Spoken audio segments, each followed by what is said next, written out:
भूत राम राम हरे। अनुपमा माते दंड प्रणाम।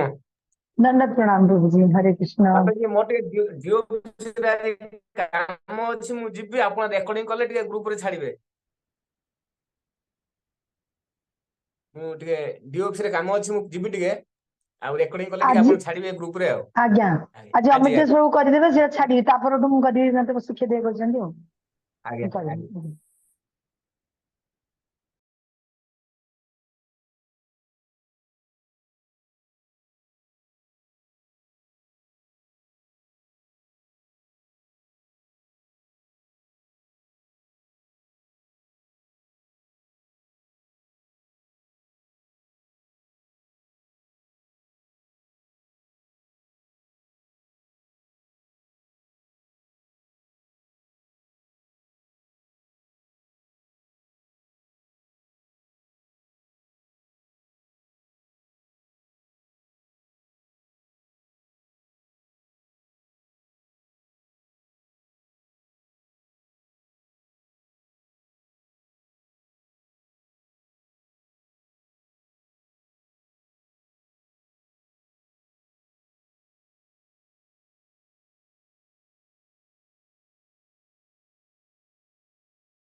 हरे कृष्ण।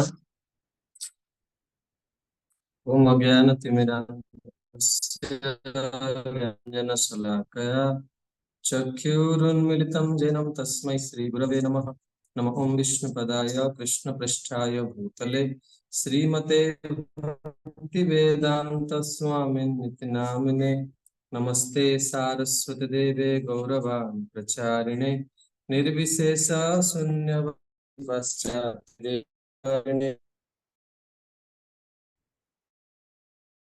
कृष्ण चैतन्य श्री अद्वैत गदाधर श्रीवासादि श्री गौर भक्तवृंद। हरे राम हरे कृष्ण कृष्ण कृष्ण हरे हरे हरे राम राम राम हरे हरे। ओम नमो भगवते वासुदेवाय। ओम नमो भगवते वासुदेवाय। ओम नमो भगवते वासुदेवाय।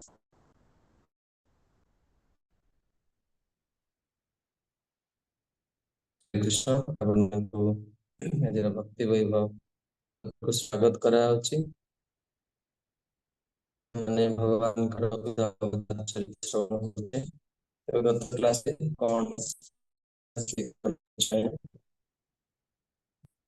हरे कृष्ण प्रभु जी दंडक प्रणाम। आम सब भगवान अवतारी मान विषय में पढ़ुले आम पूर्व पढ़ी 12 जन विषय रे 12 जन अवतार होते 22 तारीख दिन आम पढ़ले श्लोक नंबर 14 टू नृसिंह अवतार प्रथम पढ़ले नृसिंह अवतार जे अर्धनर अर्ध सिंह रूप धारण करके आसते हिरण्यकश्यप वध करते। आसिले कुंभीर गर्जेन्द्र कथा आम श्रवण कले से गोटे तीर्थ सब गोटे नाम आसला भगवान आम पढ़ले भगवान हंस अवतार आसिक से ज्ञान एवं भक्ति जोग को प्रदान करते नारद मुनि को। श्लोक 20 हूँ मनवंतर अवतार भगवान आसते जोटा जी होती मनवंतर अवतार 5000 माने जो ब्रह्माजी गोटे दिन में 14 जन मनु आसक 540 गोटे मसरे गोटे वर्ष 5040 जन मनु आस मनवंतर अवतार। तापर आम पढ़ले धन्वंतरी अवतार जी होती भवौषधि भगवान का नाम गोटे हूँ भवौषधि सी माने आयुर्वेदिक चिकित्सा विषय पढ़े देवता को दीर्घ जीवन प्रदान करते नाम महिमार समस्त रोगरू मुक्त। आम नाम महिमा द्वारा आम मेन भवौषधि हूँ कौन ना नाम महिमा। आम जिते नाम महिमा करवा से रोगरू मुक्त हवा। तापर श्लोक नंबर 22 आम परशुराम रुद्र अवतार विषय पढ़ी जे कि आसिक जड़े क्षत्रि ब्राह्मण से क्षत्रिय मान संहार करते जो मैंने सब अत्याचारी शासक हो जाते 21 थर परिभ्रमण कर जगत को से क्षत्रिय मान संहार करते। आम श्लोक नंबर 27 23 इच्छाकू वंश आसते भगवान श्रीराम अवतार विषय पढ़ी जे कि रावण को वध करते। आम श्लोक नंबर 24 आम पहुंचे बर्तमान 24 आज 24 26 जाइए। 26 आम पढ़ी जे भगवान को जो 5टी गुण आपण डाकी आमको 5टी गुण आम लिखिले जे गोटे हूँ मुक्ति प्रदान करती भगवान ज्ञान माध्यम भक्ति माध्यम सेवा माध्यम भक्ति प्रदान कर भक्ति प्राप्त हूँ आम तापर धरा पृष्ठ भारण करने असुर संहार करने भगवान आसती 4 हूँ श्री पुरुषोत्तम संकर्षण पाप दूर करने आसती देवकी पुत्र रूपे से आसती जे कि प्रद्युम्न रूप से आसती धर्म प्रचार करने नहीं भगवान धर्म को सुरक्षा देवाई प्रकट होती अनिरुद्ध रूप से देवंग पुत्र रूप से आसती कली जुग से चतुर्धा मूर्ति रूप आसती जगन्नाथ बलभद्र सुभद्रा सुदर्शन रूप से जहाँ कहूँ चतुर्भुआ होती भगवान चतुर्धा मूर्ति चतुर्भुज विषय पढ़ी प्रद्युम्न अनिरुद्ध संकर्षण बल बल वसुदेव आज आम 27 श्लोक रू जा बहुत सुंदर आज हमने श्लोक 27 चर्चा आरंभ करवा जो भगवान कृष्ण विषय रे वर्णना अछि 35 नंबर श्लोक पर्यंत एवं तापरे अन्य 3टी अवतार कथा शुणी गुण अवतार मान वर्णना करिवे श्लोक संख्या 27 तो जीव भरणम जगति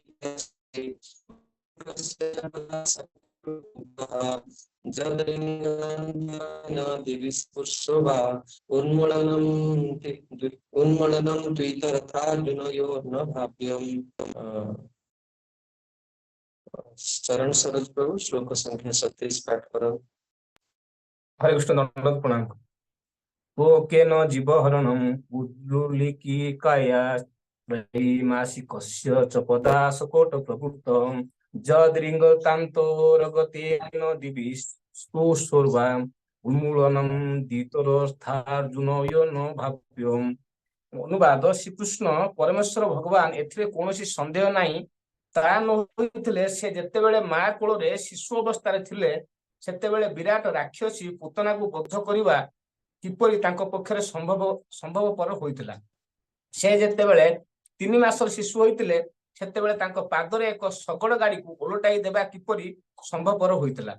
से जेतेबेले आंठौथिले सेतेबेले अत्युच्च आकाश को स्पर्श करुथिबा अर्जुन वृक्षदेव को उपाड़ी देबा को किपरि सक्षम होइतिले। एसबु कार्य बा क्रियाकलाप भगवान के व्यतीत आउ कहारी पक्षरे संभवपर नु। हरे कृष्ण। तेबे मो ए श्लोक रु 33 नंबर श्लोक पर्यंत आपण नोट करि परिबे जे भगवान ब्रह्मा जी भगवान कर पूतना बद्ध लीला टू शंखचूड़ बद्ध पर्यंत वर्णना करिवे 27 रु 35 नंबर श्लोक पर्यंत 12टी भगवान कर लीला को ब्रह्मा जी नारद मुनि का आगे प्रकाश करिवे। आपण माने जहा कि दशम स्कंद रे तार विस्तृत लीला को श्रवण करिवे। एठी तोकेन शब्द रु आरंभ करा है। तोकेन शब्द रा अनुवाद कोन करछंती आपण के कहियो देखो शब्द एक शिशु द्वारा हां तो तोकेन भगवान वास्तव में शिशु अवस्था रे थिले।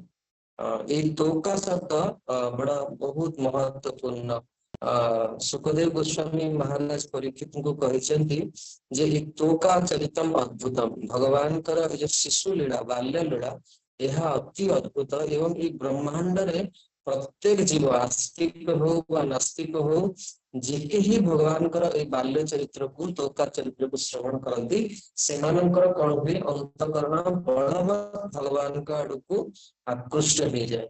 तेणु भागवतर गोटे स्वाध्याय करिवार गोटे उद्देश्य होछि जहा महाप्रभु श्री रूप गोस्वामी एवं सनातन गोस्वामी को कहते भागवतर श्लोकर शब्द अर्थ आस्वादन जदि आपण माने जेमती भक्ति वैभव कोर्स करछंती यदि एकांत रे बसिला बेले एमती गोटे गोटे शब्द आपनक मन को आसुची ताले बुझिया पड़े प्रकृत रे श्री भगवान आपनक प्रति बहुत दया करछन। कारण एटा होची मनुष्य जीवन रो सबटु चरम पुरुषार्थ जेते बेले एई जिंसटा हबो सेते बेले आपनकर प्रकृत रे जीवारे ठिकाना भाबरे परिणाम स्फुरित होइछि सेते बेले आपनक प्रयास करिया पड़िबनी मन को कोन करिया पे परिणाम रे लगेया पे। तेणु भगवान किभଳି शिशु अवस्था रे पुतना को बद्ध कले भगवान जेमती जो आकार थिले से आकार थिले भगवान कृष्ण को कहीं प्रथम अध्याय जो आम माने प्रथम स्कंद आम माने पाठ करथिले कृष्ण तो भगवान स्वयं सेतेबेले म आपण मानकु भी ए कथा को व्यक्त करथिली आज आउतरे पुनरावृत्ति करछि जे भगवान वृंदावन रे कोनोसी अस्त्र शस्त्र धरिना स्वच्छंद भाव रे एक मनुष्यर शिशुर लीला करछन शिशु अवस्था जेंति भगवान वृंदावन रे 11 वर्ष रहले दिने भी पाठ पढिना पाठ पढ़िबार टेंशन तकर नाही बा भगवान एति अस्त्र मान को मारिले कोठी अस्त्र शस्त्र धरनानी का कोठी जाबडा मारचनी का पाटी भीतर पसि जायचनी का को जा कोंती का केशव को धरचनी का सिंह को धरचनी स्वाभाविक भाव रे गोप वेश वेणुकर नट गोप वेश वेणुकर नव किशोर नटवर नरलीलार भय अनुरूप तेणु भगवान जो लीला यह अति कौन ना अति आकर्षणीय यह से कौन करे ना हृदय चित्त को बलवत आकृष्ट करने तेणु 3 मास शिशु हिसाब से किभली भाव सकटासुर को मारिले 6 दिन हवा समय राक्षसी पुतना को मारिले सकटासुर गोटे बहुत सुंदर सुबोधन टीकाकार श्रीमद वल्लभाचार्य देइचंती जे जतेबेले भगवान सेदिन कौन करथिले 3 मास रहितले भगवान निजे निजे तांकर अंक परिवर्तन करथिले माने शिशु मान देखिए से सोईथिले मां आसिकी कड़ लेउटिले से लेउटिले निज बଳରେ ସେମାନେ कौन करते कड़ भी लेउटी पारते जेमति वृद्ध अवस्था ठीक से अवस्था पळे आसे निज अवस्था जणे कड़ लेउटी परिबे शिशु बेले भगवान कौन कले 3 मास रे निजे निजे कौन कले कड़ जन्म नक्षत्र भी रोहिणी नक्षत्र माँ घरे उत्सव करने आरंभ कले तेणु उत्सव लोक मैंने अतिथि मैंने आसिले इतने अतिथि भरी गले जे भगवान को नहीं कौन कले अगणार गोटे शगड़ था जो शगड़ व्यवहृत होता शगड़ कौन था बहुत कहती सुरभि गाभीर घृत दधि माखन आदि संग्रहित कर रखा है भगवान को से शगड़ तले एक सुंदर जहाँ कहती मखमली ये पकईकी गदा गदी पकईकी भगवान को सेठी शुले अनेक ब्रजवासी जहाँ कहती शिशु मान को जगिया कही भगवान को एते अपमान बोध है जे मु मोर दिव्य गोलोक छाड़ी मो आसिली धरा पृष्ठ को पितामाता को आनंद देवाई आ मते छाड़ी मोर पितामाता अतिथि मान को स्वागत करने को जाऊँ तेणु भगवान ये लीला माध्यम प्रत्येक मानव समाज को ये वार्ता दौरान जदि आम जीवन रे भगवान को गुरुत्व न दियंती ताले भगवान कौन करेंगे आमर सबू प्लान प्रोजेक्ट को भांगीदेवे तेणु भगवान कौन कले ना तांकर पाद को उत्थित कले जितेबले आप देखिए भगवत गीता यूठू ही प्रारंभ हो भगवत गीता भागवत गीता बहुत सामंजस्य रही भगवान सबु बेले भगवत गीता रे अनेक अध्याय विशेषकर 3य अध्याय 7म अध्याय पुणी 13 अध्याय यही संवाद दिखती जे जीवन में कृष्ण को प्राधान्य देवा दरकार भगवान को प्राधान्य देवा दरकार से जो मैंने भाग्यवान साधक से जीवन में से गृहस्थ हूँ ब्रह्मचारी हूँ वानप्रस्थ हूँ सन्यास जीवन में कृष्ण टाइम रहा दरकार भगवान का समय थी दरकार जदि आम यही जीवन में भगवान को पाइबा को चाहे ताहा 1 मिनिट भी समय हो आपण केते बड़ उच्च स्थिति रे थांतु बा केते व्यस्त थांतु आपनकर पारिवारिक दायित्व अनेक रही किंतु जदि आम ये मनुष्य जीवन को सफल करने को चाहूचे मृत्यु पूर्व बयस पूर्व ताहले हमको कृष्ण का प्रतिदिन किसी समय 1 मिनिट टाइम हो से समय मु आउ भगवान कृष्ण सेठी साहाଯ୍य किए करते ना श्री गुरु साहाଯ୍य करते ये 2 जन सहित संबंध रे 1 मिनिट समय प्रतिदिन काढ़िया दरकार ताहले जाके आमे आशा करि परिबा जीवन शेष रे भगवान को आमे लाभ करि परिबा नचित सारा जीवन केवल काम काम बा आमे गतकाली गोटे बहुत सुंदर शिवराम स्वामी महाराज परम पूज्य शिवराम स्वामी महाराज गोटे वार्ता पाई से लिखुचंती जे श्रील प्रभुपाद कहते बहुत भल जे आमे प्रचार करिया दरकार जेमती श्रील भक्ति सिद्धांत स्रष्टा कहते प्राण अच्छे जार से हेतु प्रचार प्रचार करिया दरकार किंतु सबुठ गुरुत्वपूर्ण कार्य हमर महात्मा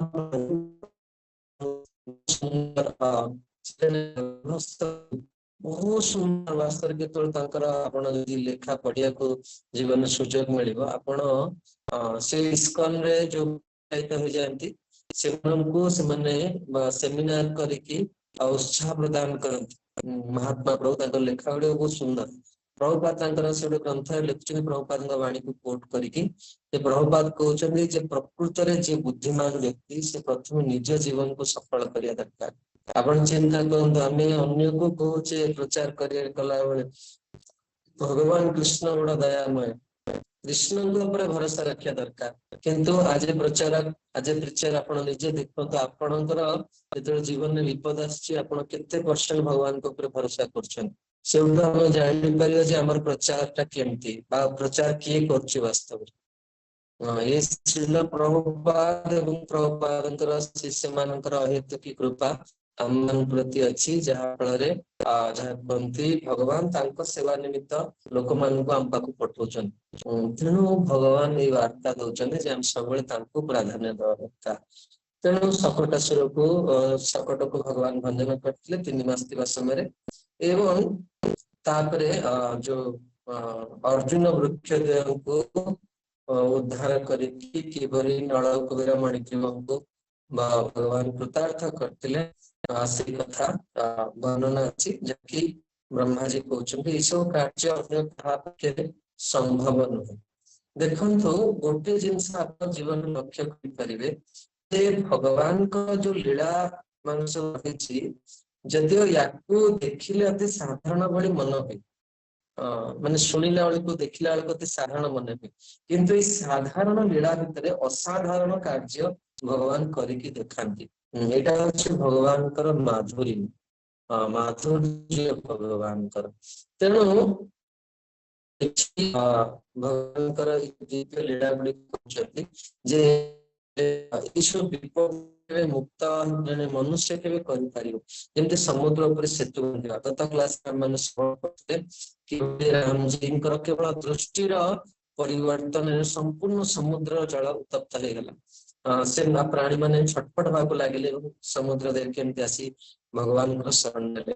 ସେମିତି ଏଇ ଶିଶୁ ପକ୍ଷରେ ଏତେ ବଡ ବୃକ୍ଷ ଉତ୍ପାଦନ କରିବା ଗୋଟେ ଛୋଟିଆ କଥା ମୁଁ ଆପଣ ମାନଙ୍କୁ କହୁଛି। ସେ ରାମ ବନ୍ଧନ ଲୀଳାରେ ଆପଣ ମାନେ ଶୁଣିଥିବେ, ସନାତନ ଗୋସ୍ୱାମୀ ଲେଖୁଛନ୍ତି ସେ ଉତ୍ପାଦନ ଏବଂ ଭୟଙ୍କର ବ୍ରହ୍ମା ହେଇଗଲା କାରଣ ଅନାଦି କାଳ ସେ ବୃକ୍ଷ ବିଶାଳ ବୃକ୍ଷ। ତେଣୁ ଯେତେବେଳେ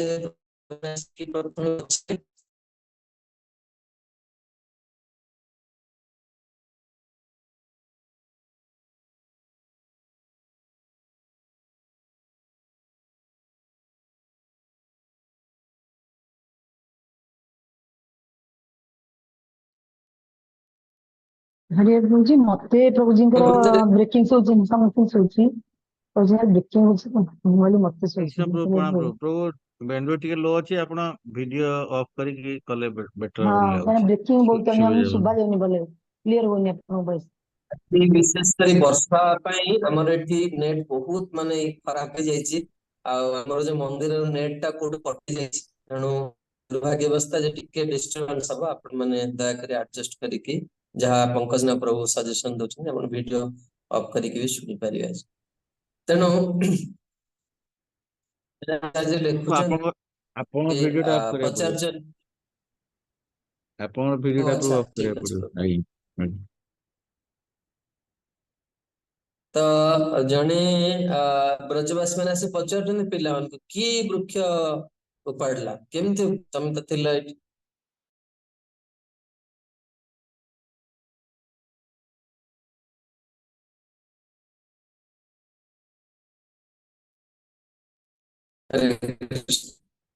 ତ ଇଏ ହିଁ ଉପାଡିଛି ବୋଲିକି ପିଲାମାନେ କହିଲେ। ଆଉ ଇଏ ଯାହା କୁହନ୍ତି ସେ ଗଛ ଭିତରକୁ ପଶିଗଲା, ଗଛ ଭିତରକୁ ପଶିଲା ଯୋଗୁ ଯାହା କୁହନ୍ତି ଯୋଉ ଡମ୍ବରୁ ଭଳି ଇଏଟି ଥିଲା ତାହା ଅଟକି ଗଲା ଏବଂ ତା ଫଳରେ ବୃକ୍ଷଟି ଉପୁଡିଗଲା। ତେଣୁ ବ୍ରଜବାସୀ ମାନେ ଯିଏ ପ୍ରଶ୍ନ କରିଥିଲେ ତାକୁ ଗାଳି କଲେ, ତୁମେ ଏତେ ବୟସ୍କ ଲୋକ ହେଇକି ତୁମେ ଏଭଳି ପ୍ରଶ୍ନ କରୁଛୁ ଏ ପିଲାଙ୍କୁ କିଏ ପଚାରେ?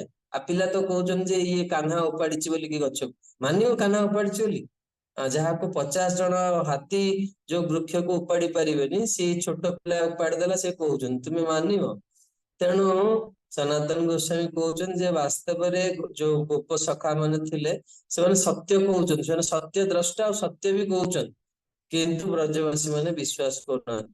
ତେଣୁ ବହୁତ ସୁନ୍ଦରରେ ସେ ଭାବ ଦଉଛନ୍ତି ଯେ ଏଇ କଳିଯୁଗରେ ପ୍ରକୃତରେ ଯେତେବେଳେ ସାଧୁଗୁରୁ ମାନେ ଆସିକି କୁହନ୍ତି ଲୋକମାନେ ତାଙ୍କ କଥାକୁ ଅବିଶ୍ୱାସ କରନ୍ତି ଏବଂ ଯୋଉଟା ଅସତ୍ୟ ବସ୍ତୁ ତାକୁ ସେମାନେ ସ୍ୱୀକାର କରନ୍ତି।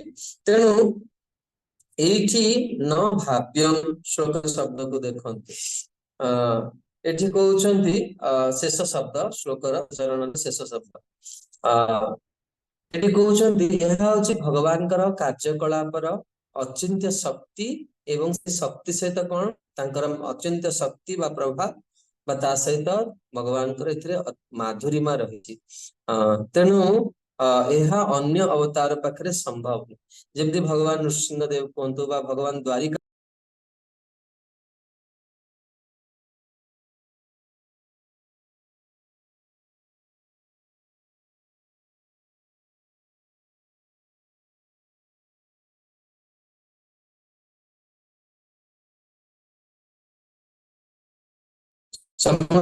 ହୃଦୟ କଣ ହୁଏ କମ୍ପିତ ହେଇଯାଏ। ତେଣୁ ଭୟ କରନ୍ତି, କିନ୍ତୁ ଏଠି ବ୍ରଜରେ ଯେତେବେଳେ ଭଗବାନ କୌଣସି ଲୀଳା କରନ୍ତି ସମସ୍ତେ କଣ କରନ୍ତି ପ୍ରସନ୍ନତା ହେଇଯାନ୍ତି ଆଉ ସମସ୍ତେ ଭଗବାନଙ୍କୁ ସାଧୁବାଦ ଜଣାନ୍ତି, ଭଗବାନଙ୍କ ଉପରେ ପୁଷ୍ପ ବୃଷ୍ଟି କରନ୍ତି, ଯୋଉଟା କି ଅନ୍ୟ କୌଣସି ଅବତାରରେ ଭଗବାନ ନୃସିଂହ ଦେବ ଯେତେବେଳେ ପ୍ରକଟ ହେଇଥିଲେ ଦେବତା ମାନେ କି ପାଖକୁ ବି ଗଲେନି। ତେଣୁ ଭଗବାନଙ୍କୁ ଏତେ କ୍ରୋଧ ଆସିଲା ଯେ ନୃସିଂହ ଦେବ କହିଲେ ଯେ ଆଟଲିଷ୍ଟ ଏତିକି ଜଣେ ଭଗବାନ ମୁଁ ପ୍ରକଟ ହେଲି ମତେ କି ଫୁଲମାଳ ଦଉନାହାନ୍ତି। ତେଣୁ ନୃସିଂହ ଦେବ କଣ କଲେ ନା ହିରଣ୍ୟକଶ୍ୟପର ଅନ୍ତପୁଟୁଳ ଆଣିକି ନିଜେ ଫୁଲମାଳ କରି ପିନ୍ଧିଲେ। ତେଣୁ ଅଲଗା କୌଣସି ଅବତାରରେ ଏଇ ସବୁ ଜିନିଷ ଗୁଡିକ ଏଇଟା ହଉଛି ଭଗବାନଙ୍କର ଲୀଳା ମାଧୁରୀ। ଏବଂ ୟା ଉପରେ ଜୀବ ଗୋସ୍ୱାମୀ ବିସ୍ତୃତ ଭାବ ପ୍ରକଟ କରିଛନ୍ତି ଯେ ବାସ୍ତବରେ ଆପଣ ଏଇ ଜଗତ ଭଗବାନ ଆପଣ ଯେତେବେଳେ ବି ଅବତାର ନିଅନ୍ତି ତାହା କଣ କରେ ଜୀବ ମାନଙ୍କୁ ଆନନ୍ଦ ପ୍ରଦାନ କରେ, ଭକ୍ତ ମାନଙ୍କୁ ଆନନ୍ଦ ପ୍ରଦାନ କରେ, ସେମାନେ ଆପଣଙ୍କୁ ପୂଜା କରନ୍ତି। କିନ୍ତୁ ଶ୍ରୀଧର ସ୍ୱାମୀ ଏ ଶ୍ଲୋକରେ ବର୍ଣ୍ଣନା କରୁଛନ୍ତି ଯେ ଆପଣ କେବଳ ପୃଥିବୀର ଭାରକୁ କଣ କରୁଛନ୍ତି ପୃଥିବୀର ଭାର ହରଣ କରିବା ପାଇଁ ଆସିନାହାନ୍ତି। ଆଉ ଯୋଉ ଭଗବାନ କହୁଛନ୍ତି ପ୍ରଭୁ ଆପଣ ମୋର ଇଚ୍ଛାକୁ ବି ଯାହା କହନ୍ତି ଆମ ମାନେ ଭକ୍ତ ମାନଙ୍କୁ ଆନନ୍ଦ ଦବା ପାଇଁ ଆପଣଙ୍କର ପ୍ରକୃତରେ ଆଗମନ। ସେଥିପାଇଁ ବାସ୍ତବରେ ଆପଣ କଣ କରୁଛନ୍ତି ନା ଅତ୍ୟନ୍ତ ମାନେ କ୍ରୀଡାସକ୍ତ ଶିଶୁ ଭଳି ଅଭିନୟ କରୁଛନ୍ତି, କିନ୍ତୁ ଏଇ ଅଭିନୟ ଦ୍ଵାରା ଆପଣ କଣ କରୁଛନ୍ତି ନା ଅଧର୍ମକୁ ନଷ୍ଟ କରିଦଉଛନ୍ତି।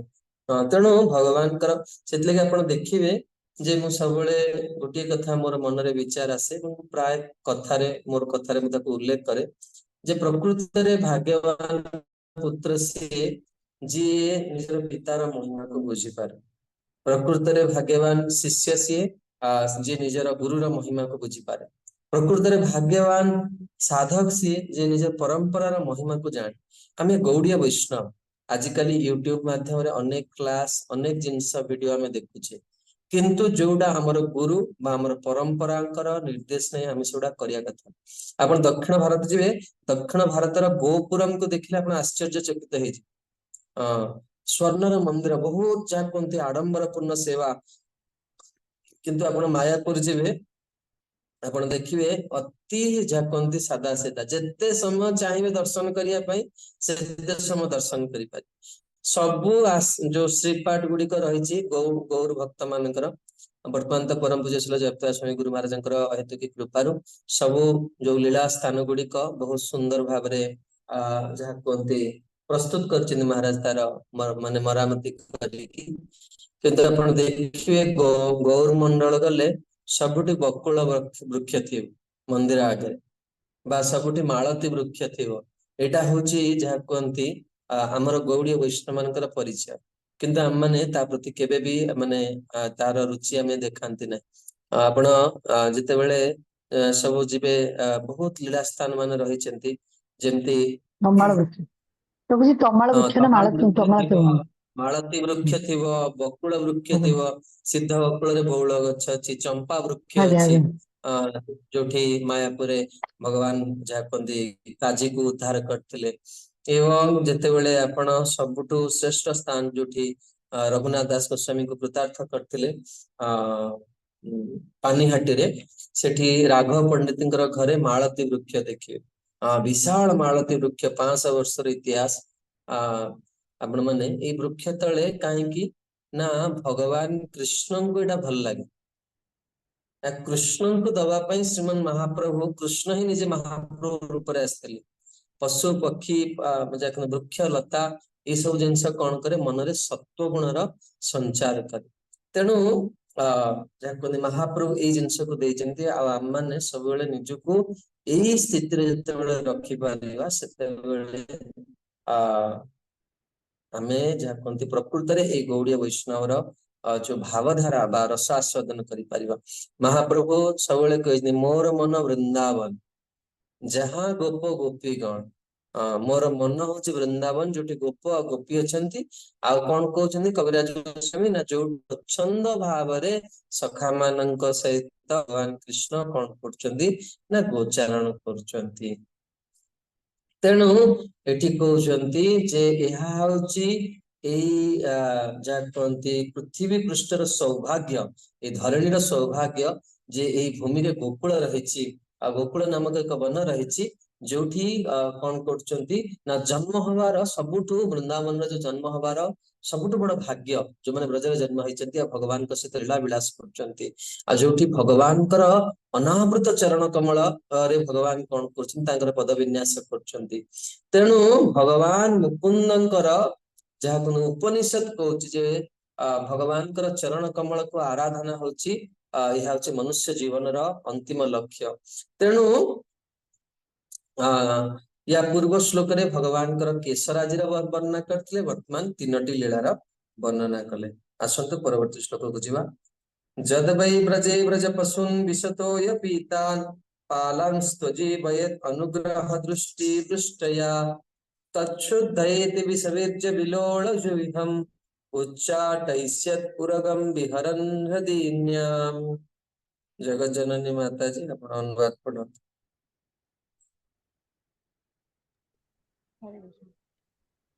लब्ध्वे व्रजे व्रजपशून् विशतो यपीतान् कालास्त्वजीव हृदग्रह दृष्टिवृष्ट्यात् तच्छोधयति विषया वीर्यविलोलजिह्वम् उच्चाटयिष्यदुरंगविरहन् हृद्याम्। और जब ग्वालों तथा उनके पशुओं ने यमुना नदी का विषैला जल पी लिया, और जब भगवान ने अपने बचपन में अपनी कृपा दृष्टि से ही उन्हें जीवित कर दिया, तब यमुना नदी के जल को शुद्ध करने के लिए ही वे उनमें मानो खेल खेल में कूद पड़े।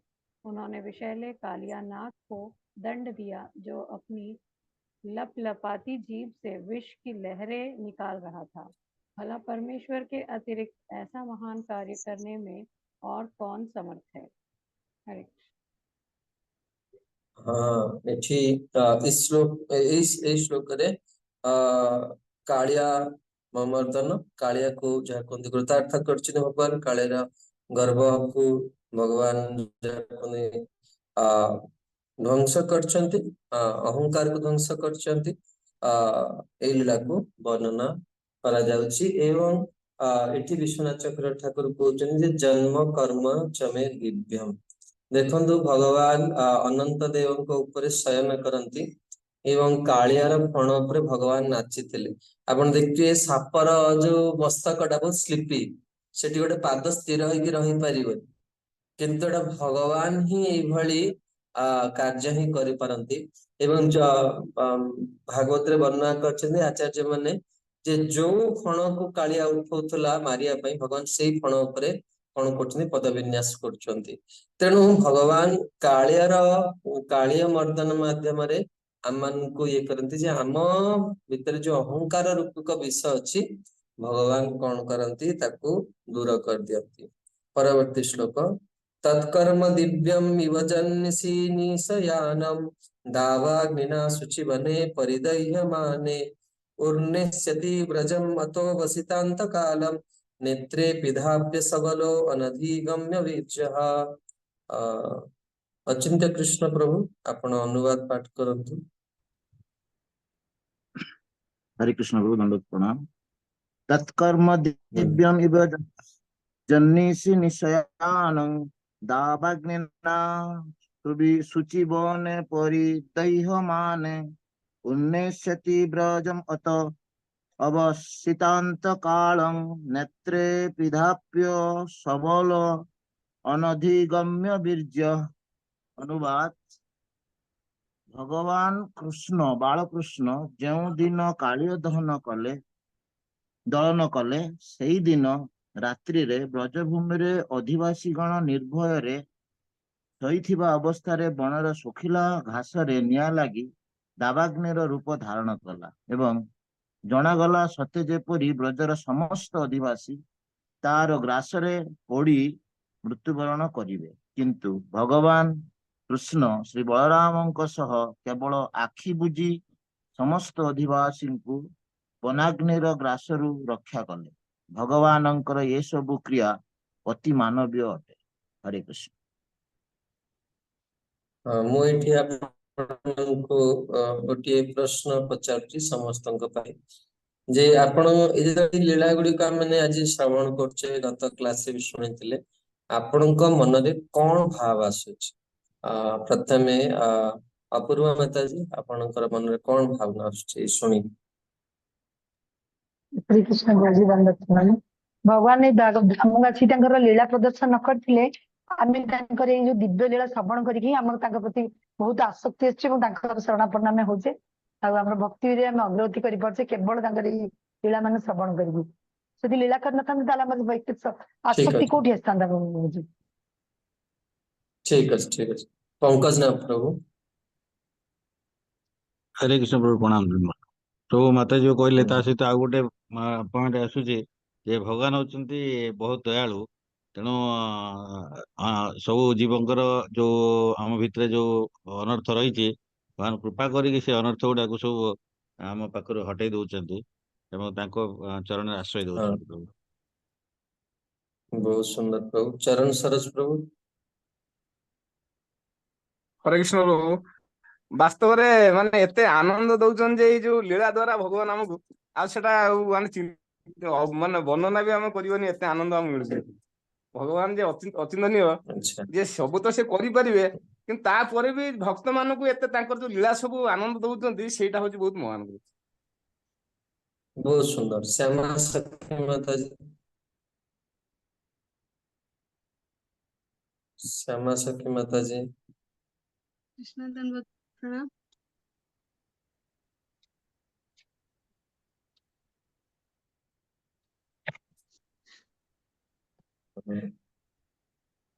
माताजी कौन आपण लीला सुनी कौन आपनकर मन रे आसुची भावना?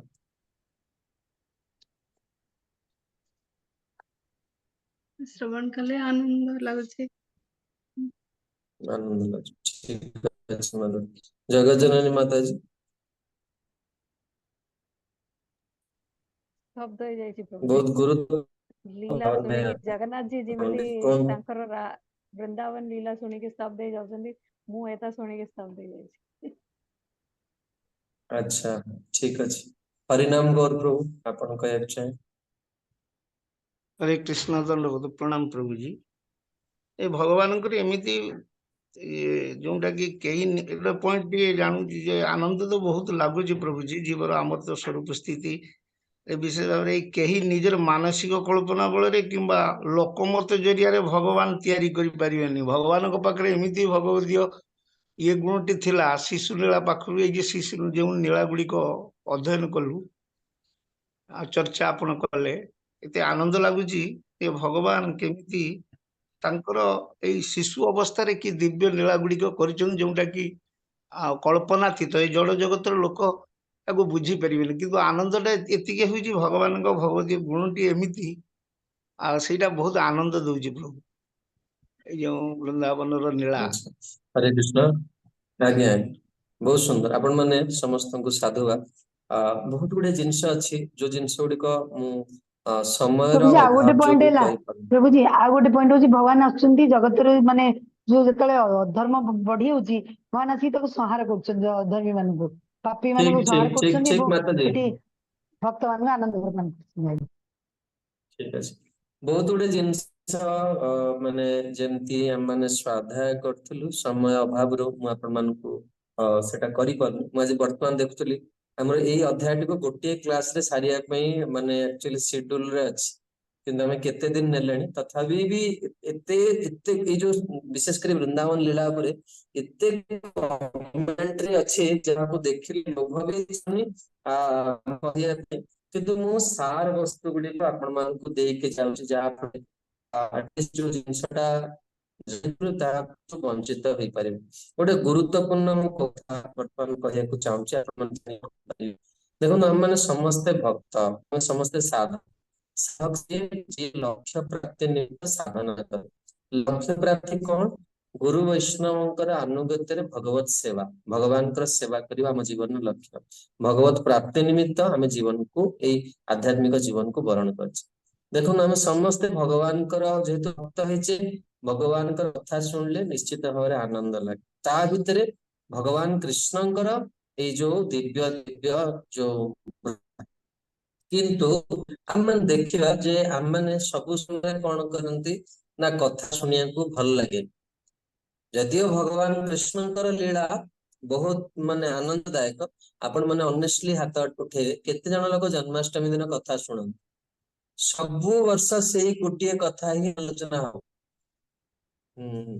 बहुत कम बहुत कम बा जदि बा सुनिबा सेति निष्ठार सहित हमें बसी पारुनी मन को लगे पारुनी तेणु बहुत गोटे सुंदर वार्ता आमर वीर राघवाचार्य श्री संप्रदाय जने आचार्य से जोटा हम समस्त साधक हिसाब बड़ उपादान से कहते जो दिव्याति दिव्य लीला कर भगवान पूतना को बध कर भगवान जहाँ कहते नलकूबर मणिग्रीव को उद्धार कले भगवान वर्तमान कालिया फण पर नृत्य करके कालिया को भयंकर मृत्यु दंड देले कालिया को उद्धार कले आ वर्तमान श्लोक रे भगवान कौन करछंती अग्निपान करछंती विशेष करी भगवान वृंदावन 2 थर अग्निपान करछंती आम माने जेतेबेले अर्चन करू भगवान सेवा करू बा जेतेबेले भगवान मंदिर मानकर अभिषेक हुए सेतेबेले कौन हुए पुरुष सूक्त पाठ करा जाए तेणु भगवान अग्नि मिली जे आम जीवन रे प्रत्येक समस्या को भगवान दूर करिवार शक्ति रखिछन भगवान पाखरे शक्ति अछि तेणु ए विश्वासटा को ए चरित्र माध्यम रे आमे वृद्धि करिया दरकार देखंतु मु गोटे कथा सब बेले कहे जे जने टीचर जेतेबेले क्लास रे पढ़ांती से समस्तन को पय पढ़ांती तांकर क्लास रे किए प्रिय न थाए अप्रिय न थाए किंतु क्लास रे जे फास्ट हुए से कोन करे टीचर जो पढ़ेवार कौशल टाको से धरी से लगी से कौन हुए जीवन में सफल हो पारे सेमती ये जो कथा हमें श्रवण करछे जो कोर्स करछे ये कोर्स रो उद्देश्य नुहे जे आमे निजर बड़ीमा ये करियो ए कोर्स रो उद्देश्य होची भगवान कृष्णଙ୍କ प्रति एटा तो गुरुଙ୍କର आदेश परम पूज्य श्री जयप्रकाश स्वामी गुरु महाराज एवं हमर इस्कन अनेक गुरु आचार्य वर्ग ये आदेश दउचंती जे आम माने प्रभुपादଙ୍କର ग्रंथ को सिस्टमैटिकली पढ़िया दरकार एटा गुरुଙ୍କର आदेश प्रत्येक गुरुଙ୍କର आदेश एवं एटा पढ़िबा कोन पई ना भगवान कृष्णଙ୍କ प्रति आम हृदय रे जो प्रीतिटा जो भल पाइबाटा सुप्त अवस्था रे अछि को जागृत करी आ जागृत केमती करबा देखो आमे सब कलिहत जीवन ना आमर जोटी स्वार्थ नथिबो आमे सेठी की कोन हबो आम मनटा अधिका समय रखी परिबा तेणु ए कथा माध्यम रे आमे सब बेले कोन करिया एमिति किछि सरल जिंस को आमे धरि नबा जोटा कि हमको सारा जीवन कोन करियो जीवन शेष निश्वास पर्यंत सहाय्य करियो सेटा होची कोन ना भगवान प्रति अवस्था रे हमको कोन करिवे सहाय्य करिवे सी होचंती मोर सबुटु बड़ सबुटु सबुटु निकटतर आ सुहृद मते से सहाय्य करिवे तेणु यही जो भावनाटा को यही कथाटा को जेतेबेले आमे ग्रहण करनवा देखिए भागवत जेतेबेले भी आपण जेते थर सुनंतु ଯେତେବେଳେ ବି ଶୁଣନ୍ତୁ ଆପଣଙ୍କୁ କେବେ ହେଲେ ବି କଣ ହବ କଥା ଖରାପ ଲାଗିବ, ଭଗବାନ ପ୍ରତି ବିଶ୍ୱାସ ଟା ବଢିବ। ଯଦି ଭଗବାନ ବ୍ରଜବାସୀ ମାନଙ୍କୁ ସୁରକ୍ଷା ଦେବା ପାଇଁ ଅଗ୍ନିପାନ କରିଥିଲେ, ତାହେଲେ ମୋ ଜୀବନରେ ଆସୁଥିବା ବିପଦକୁ କଣ ସେ ଯାହା କୁହନ୍ତି ଲାଘବ କରିପାରିବେ? ଏଇଟା ଗୋଟେ ତାଙ୍କ ପାଇଁ କଣ ବଡ କଥା? ଏତେ ବଡ ବିପଦରୁ ଅଗ୍ନିପାନ ଭଗବାନ ଅଗ୍ନି ପିଇଦେଲେ ଭଗବାନ ବ୍ରଜବାସୀ ମାନଙ୍କୁ ସୁରକ୍ଷା ଦେବା ପାଇଁ। ଦେଖନ୍ତୁ ଆମେ ସମସ୍ତେ ମୃତ୍ୟୁ ଆଡକୁ ଅଗ୍ରସର ହଉଛେ। ଆପଣ ମାନଙ୍କ ଭିତରୁ କିଏ କହିପାରିବେ ଆପଣଙ୍କର ଶେଷ ଦିନଟା କେମିତି ହବ? ଶେଷ ସମୟ କେମିତି ଆମେ କହିପାରିବା? ଆମ ଜନ୍ମଟା ଆମ ହାତରେ ନଥିଲା, ମୃତ୍ୟୁ ବି ଆମେ କହିପାରିବାନି ଆମ ଶେଷ ସମୟରେ କଣ ହବ। ଆମର ଜଣେ ମନ୍ଦିରର ବରିଷ୍ଠ ଭକ୍ତ 92 ବର୍ଷ, ତାଙ୍କୁ ଜୀବନ ଶେଷ ସମୟରେ ସେ ବର୍ତ୍ତମାନ ଅଛନ୍ତି। ମୁଁ ଯେତେବେଳେ ତାଙ୍କୁ ଦେଖେ ମୋର ଏଇସବୁ କଥା ଗୁଡାକ ଭାରି ଗମ୍ଭୀର ହେଇଯାଏ। ଯେ ବାସ୍ତବରେ ଶେଷ ଦିନ ଯୋଉଦିନ ଆମେ ଜଗତରୁ ଯିବା ସେଦିନ କେମିତି ଅବସ୍ଥା ହବ। ଦେଖନ୍ତୁ ଶ୍ରୀଲ ପ୍ରଭୁପାଦଙ୍କର ସେ କେତେ ପ୍ରାକ୍ଟିକାଲ। ଯୋଉଦିନ ଶେଷ ଦିନ ବି ସେ ଭଗବାନଙ୍କର ଯାହାକୁ ଦର୍ଶନ କରିବାକୁ ଯାଇଛନ୍ତି, ଭଗବାନ ହାତ ଯୋଡି ପ୍ରଣାମ କରିଛନ୍ତି, ଭଗବାନଙ୍କର ଚରଣାମୃତ ପାଇଛନ୍ତି, ଶେଷ ଦିନ ବି ଭାଗବତ ପଢିଛନ୍ତି, ଭାଗବତ କହିଛନ୍ତି। ଶେଷ ଦିନ ବି ମାନେ ତାଙ୍କର ଜୀବନଟା କେମିତି ହେଇଛି। ତ ଆମେ ମାନେ ଆଜିଠୁ ଏଇ ଯୋଉ ଭାଗବତ ସ୍ୱାଧ୍ୟାୟ କରୁଛେ, ଆମେ ମାନେ ବି ସେଇ ସ୍ଥିତି ପାଇଁ ପ୍ରସ୍ତୁତି। ଭଗବାନ କୃଷ୍ଣ ବଳରାମ ଆପଣଙ୍କୁ ଗ୍ରହଣ କରିଛନ୍ତି ବା ରାଧା ମାଧବ ଆପଣଙ୍କୁ ଅଙ୍ଗୀକାର କରିଛନ୍ତି। ସବୁବେଳେ ଏଇ ବିଶ୍ୱାସଟାକୁ ବୃଦ୍ଧି କରିବା ପାଇଁ ଏ ଭାଗବତର ସ୍ୱାଧ୍ୟାୟର ପ୍ରତି କ୍ଲାସରେ ଜଣେ ଟିଚର ସେ କିଛି ବିଶେଷ ଜିନିଷ ଦେଇଥାଏ। ଯୋଉମାନେ ସଚେତନଶୀଳ, ଯୋଉମାନେ ଠିକଣା ଭାବରେ ନାମ ଜପ କରିଥିବେ, ଯୋଉମାନେ ଗୁରୁଙ୍କ ପାଖରେ ପ୍ରଣାମ କରିଥିବେ, ଯୋଉମାନଙ୍କ ହୃଦୟରେ ନିଜର ଆଧ୍ୟାତ୍ମିକ ଗୁରୁଙ୍କ ପ୍ରତି ଶ୍ରଦ୍ଧା ଥିବ, ସେମାନେ ତାକୁ ଧରି ରଖି ପାରନ୍ତି। ଆଉ ଅନ୍ୟମାନଙ୍କ ହୃଦୟରେ କଣ ହୁଏ ନା ସେଇ ଗମ୍ଭୀର ବାର୍ତ୍ତା ଆସିକି ମଧ୍ୟ ସେ ଯେମିତି ମୁଁ ଆପଣମାନଙ୍କୁ ପ୍ରାୟ କ୍ଲାସରେ କୁହେ, ରେଲୱେ ଷ୍ଟେସନରେ ସବୁବେଳେ ଡକାଉଥିବ may I have your attention please, ଦୟାକରି ଧ୍ୟାନ ଦିଅନ୍ତୁ। କିନ୍ତୁ ଆମେ ତାକୁ କେବେ ବି ଶୁଣୁ। ବେଳେ ବେଳେ କଣ ଠିକ ଅଛି ଗାଡି ମାନେ ଜାଣିଛେ ଏଇ ପ୍ଲାଟଫର୍ମରେ ଲାଗିବ ବା ଗାଡି ଠିକ ଅଛି, ବେଳେ ବେଳେ ଗାଡି ଫେଲ ବି ହେଇଯିବା ଚାନ୍ସ ବି ଅଛି, କେତେ ବି ବିଦ୍ୱାନ ବ୍ୟକ୍ତି ହଉ। ଭାଗବତ ମାଧ୍ୟମରେ ଭଗବାନଙ୍କର ଏଇ ଲୀଳାକୁ ଶୁଣିକି ଗୋଟେ କୃଷ୍ଣଙ୍କ ପ୍ରତି ଗୋଟେ ଗଭୀର ଆସକ୍ତି ବଢେଇବା।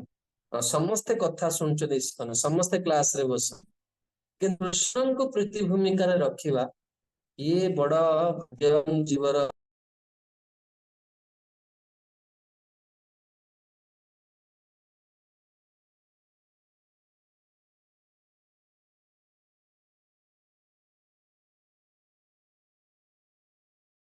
ହରେ କୃଷ୍ଣ, ନିଜକୁ ସବୁବେଳେ ଏଇ ଚରିତ୍ରରେ ରଖୁଥିବେ। ଏବଂ ପ୍ରଭୁପାଦ ଆପଣମାନଙ୍କୁ ଗତ କ୍ଲାସରେ ବି କହିଥିଲି ଯେ ପ୍ରଭୁପାଦ କହିଛନ୍ତି ଭଗବତ ଗୀତାର ଗୋଟିଏ ଶ୍ଲୋକକୁ ଯଦି ଜଣେ ବୁଝିଯାଏ ତାହେଲେ ସେ ବୈକୁଣ୍ଠକୁ ଯିବ। କିଏ କହିପାରିବେ ସେ ଶ୍ଲୋକଟି କଣ? କେତେ ନମ୍ବର ଶ୍ଲୋକ ବା ସେ ଶ୍ଲୋକଟି କଣ? ବହୁତ ଥର କ୍ଲାସରେ କହିଛି। ମୁଁ ପ୍ରଶ୍ନଟି ଏମିତି ପଚାରେ ଆପଣମାନଙ୍କୁ, ପଙ୍କଜ ନା ପ୍ରଭୁ ତାର ଉତ୍ତର ଠିକ ସେ ଦିଅନ୍ତି। ଯଦି ପ୍ରଭୁଜୀ ପ୍ରଭୁଙ୍କର ମନ୍ମନ ମନେ ମତେ ଥିବ ମଦ୍ଭକ୍ତ ପ୍ରଭୁ ବି କହିପାରିବେ। କୃଷ୍ଣ ନା ସର୍ବଧର୍ମ ପରିତ୍ୟାଜ୍ୟ ମମଂ ଶరణଂ ବ୍ରଜ। ହରେ ସର୍ବ କୃଷ୍ଣ ପ୍ରଭୁ। ନା ଠିକ ଅଛି ମା, ଗୋଟେ କହିଲେ। ପଙ୍କଜ ନା ପ୍ରଭୁ କୁହନ୍ତୁ। जन्म कर्म च मे दिव्यम प्रभु। 4.9। ହଁ ବହୁତ ସୁନ୍ଦର ଠିକ କହିଥିଲେ। ପ୍ରଭୁ ଶ୍ରୀ ଜୀବ ଗୋସ୍ୱାମୀ ୟା ଉପରେ ବହୁତ ସୁନ୍ଦର ଯାହାକୁ ଭାଷ୍ୟ ଦେଇଛନ୍ତି। ଯଦି ଏଇ ଗୋଟିଏ ଶ୍ଲୋକକୁ ଜଣେ ବୁଝିଯାଏ ସେ ନିଶ୍ଚିତ ଭାବରେ ବୈକୁଣ୍ଠରେ ପ୍ରବେଶ କରିବେ। ପଢିବା ପାଇଁ ଏବଂ ପ୍ରଭୁପାଦଙ୍କର ସେଇ ଶ୍ଲୋକ ଉପରେ କ୍ଲାସ ଅଛି। ଆପଣ ମାନେ ପ୍ରଭୁପାଦ ଲେକ୍ଚର୍ସ ବା ବାଣୀ ମିଡିଆକୁ ଗଲେ ସେଥିରେ ଏଇ ଶ୍ଲୋକଟି ପ୍ରାପ୍ତ କରିପାରିବେ। ପ୍ରଭୁପାଦଙ୍କର ଇଂଲିଶରେ ଅଛି, ଯୋଉମାନେ ଇଂଲିଶ ବୁଝି ନ ପାରିବେ ପ୍ରଭୁପାଦଙ୍କର ଏଇ କ୍ଲାସଟା ବେଙ୍ଗଲୀରେ ବି ଅଛି। କିନ୍ତୁ ହିନ୍ଦୀରେ ଅଛି କି ନାହିଁ ମୁଁ କେବେ ଦେଖିନି। ଆପଣ ମାନେ ଇଂଲିଶ ବା ବହୁତ ପ୍ରଭୁପାଦଙ୍କର ଇଂଲିଶ ବି ବେଶୀ କଷ୍ଟ ନୁହେଁ, ଆପଣ ସମସ୍ତେ ଉଚ୍ଚ ଶିକ୍ଷିତ ବୁଝିପାରିବେ। ନଚେତ ବେଙ୍ଗଲୀରେ ପ୍ରଭୁପାଦଙ୍କର ଏଇ କ୍ଲାସଟି ଅଛି, ଆପଣ ଶୁଣିପାରିବେ। ତେଣୁ ଯେ ଭଗବାନଙ୍କର ଜନ୍ମ ଆଉ କର୍ମ ହଉଛି ଦିବ୍ୟ, ଏଇ ଗୋଟିଏ କେତେ ସହଜ ଦେଖନ୍ତୁ। ପ୍ରସାଦ ପାଇକି ଆମେ ଭଗବାନଙ୍କ ପାଖକୁ ଯାଇପାରିବା, ଭଗବାନଙ୍କୁ ଦର୍ଶନ କରି ଭଗବାନଙ୍କ ପାଖକୁ ଯାଇପାରିବା, ଭଗବାନଙ୍କର କଥା ଶୁଣି ଭଗବାନଙ୍କୁ ପାଇପାରିବା। କିନ୍ତୁ ତଥାପି ଜୀବ କଣ କରୁଛି ଭଗବାନଙ୍କର ମାୟା ଶକ୍ତି ଏଡେ ପ୍ରବଳ ନା ଆମକୁ ଭୁଲେଇ ଦଉଛି। ପରବର୍ତ୍ତୀ ଶ୍ଲୋକ ଗୃହଣୀ ଯଦୁପବନ୍ଧମ ଅମୁଷ୍ୟ ମାତା ଶୁକ୍ଲବ ଶୁଲ୍ବଂ ସୁତସ୍ୟ ନତୁ ତତ୍ତତ୍ ଅମୁଷ୍ୟ ମାତି ଯଜୃମ୍ଭୃତସ୍ୟ ವದನೆ ଭୁବନାନି ଗୋପୀ संविख्य संकित मना प्रतिबोधितासी। हरिहर प्रभु अनुवाद पढ़ନ୍ତୁ। हरे कृष्ण प्रभु जी प्रणाम। अनुवाद जेतेबेले यशोदा गोपी यशोदा माता तांका पुत्र बालकृष्णଙ୍କର हाथ बांधिବାକୁ चेष्टा କରୁଥିଲେ ସେତେବେଳେ ସେ ଦେଖିଲେ ଯେ ଦଉଡ଼ିଟି ବାରମ୍ବାର ନିଅଣ୍ଟ ପଡୁଅଛି ଏବଂ ସେ ଯେତେବେଳେ ହତାଶ ହୋଇ ବାନ୍ଧିବା ଛାଡ଼ିଦେଲେ ସେତେବେଳେ ଭଗବାନ ଶ୍ରୀକୃଷ୍ଣ କ୍ରମଶଃ ତାଙ୍କର ପାଟି ଆଁ କଲେ। ସେଥିରେ ମା ଯଶୋଦା ସମଗ୍ର ବିଶ୍ୱ ବ୍ରହ୍ମାଣ୍ଡ ଦେଖିଲେ। ଏହା ଦେଖି ସେ ଆତଙ୍କିତ ଚିତ୍ତ ହେଲେ, କିନ୍ତୁ ପ୍ରକାରାନ୍ତରେ ସେ ତାଙ୍କ ପୁତ୍ରଙ୍କର ମାୟା ବଳରେ କଥାଟିକୁ ବୁଝିନେଲେ। ହରେ କୃଷ୍ଣ। ଭାବାର୍ଥରେ এই ଶ୍ଲୋକର ଯାହା କୁହନ୍ତି ଆଚାର୍ଯ୍ୟ ମାନଙ୍କର କମେଣ୍ଟ୍ରି କୁ ଆଜ ଇଟ ଇଜ ପ୍ରଭୁପାଦ ନେଇଛନ୍ତି। ଆପଣ ପ୍ରଭୁପାଦଙ୍କର ଭାବାର୍ଥଟିକୁ ପଢିବେ। ମୁଁ କେବଳ ସାର୍ କଥା କହିକି ଯିବି। ଯେତେବେଳେ ଦେଖନ୍ତୁ ବ୍ରହ୍ମା ସୁକଦେବ ଗୋସ୍ୱାମୀ ତ ଭାବାବିତ ହେଇଥିଲେ ଭାଗବତ ବେଳେ ଅନେକ ଜାଗାରେ ଲୀଳାର କଣ ରହିଛି କ୍ରମରେ ବିଚ୍ୟୁତି ରହିଛି।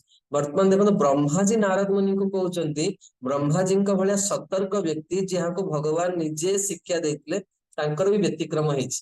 ଦେଖନ୍ତୁ ପ୍ରଥମେ ଯମଳାର୍ଜୁନର ଲୀଳା କଥା କହିଲେ ସେଇଠି ମା ଯଶୋଦାଙ୍କର କଥା କହିପାରିଥାନ୍ତେ, କିନ୍ତୁ ତାପରେ ଅଗ୍ନିପାନ ଲୀଳା କାଳିଆ ଜନ୍ମ ଲୀଳା କହିସାରିଲା ମନେ ପଡିଲା ଆରେ ମା ଯଶୋଦାଙ୍କର କଥା କହି। ଦେଖନ୍ତୁ ଭଗବାନଙ୍କର କଥା ଯିଏ କହେ ନା ସେ ଜଣେ ପ୍ରେମୀ ହବା ଦରକାର। ଭଗବାନଙ୍କର କଥାରେ ଜଣେ ମାନେ ଯିଏ ସିଷ୍ଟମେଟିକ କହିହବନି। ଭାବେର ଆବେଗରେ ବ୍ରହ୍ମାଜୀ ବର୍ତ୍ତମାନ କହୁଛନ୍ତି ଯେ ମା ଯଶୋଦା ଯେତେବେଳେ ଭଗବାନଙ୍କୁ ବନ୍ଧନ କରୁଥିଲେ ବା ମା ଯଶୋଦା ଯେତେବେଳେ ଭଗବାନ ତାଙ୍କୁ ଐଶ୍ୱର୍ଯ୍ୟ ଦେଖେଇଲେ, ଯେ ବିଶ୍ୱ ବ୍ରହ୍ମାଣ୍ଡକୁ ଦେଖେଇଲେ। ଦୁଇଥର ଏଇ ଲୀଳା ରହିଛି ଭଗବାନ ବିଶ୍ୱ ବ୍ରହ୍ମାଣ୍ଡକୁ ଦେଖେଇଛନ୍ତି ଏବଂ ଦ୍ଵିତୀୟ ଥର ଯଶୋଦା ଦେଖୁଛନ୍ତି ତାଙ୍କ ପାଟି ଭିତରେ ନନ୍ଦ ଭବନ ବି ଅଛି ଆଉ ସେ ନନ୍ଦ ଭବନରେ ଜଣେ ନାରୀ କଣ କରୁଛନ୍ତି କାହ୍ନାର ପାଟିକୁ କାହ୍ନାର କାନକୁ ଧରିଛନ୍ତି। ଆଉ ଏଇ ଦୃଶ୍ୟକୁ ଦେଖିକି ସେ ଏତେ ଭାବରେ କୁହନ୍ତି ଭାବାଭିଭୂତ ହେଇଛନ୍ତି ଯେ ସେ ଚିନ୍ତା କରୁଛନ୍ତି ଯେ ମୁଁ ସ୍ୱପ୍ନ ଦେଖୁଛି ନା ମତେ ଭୂତ ଲାଗିଛି ନା ମୋର ପୁତ୍ରରେ କଣ ହେଇଛି। ତେଣୁ ଏହା ଏକ ପରିକଳ୍ପନା ଭାବିକି ସେ ନାରାୟଣଙ୍କର ଶରଣ ଯାଉଛନ୍ତି।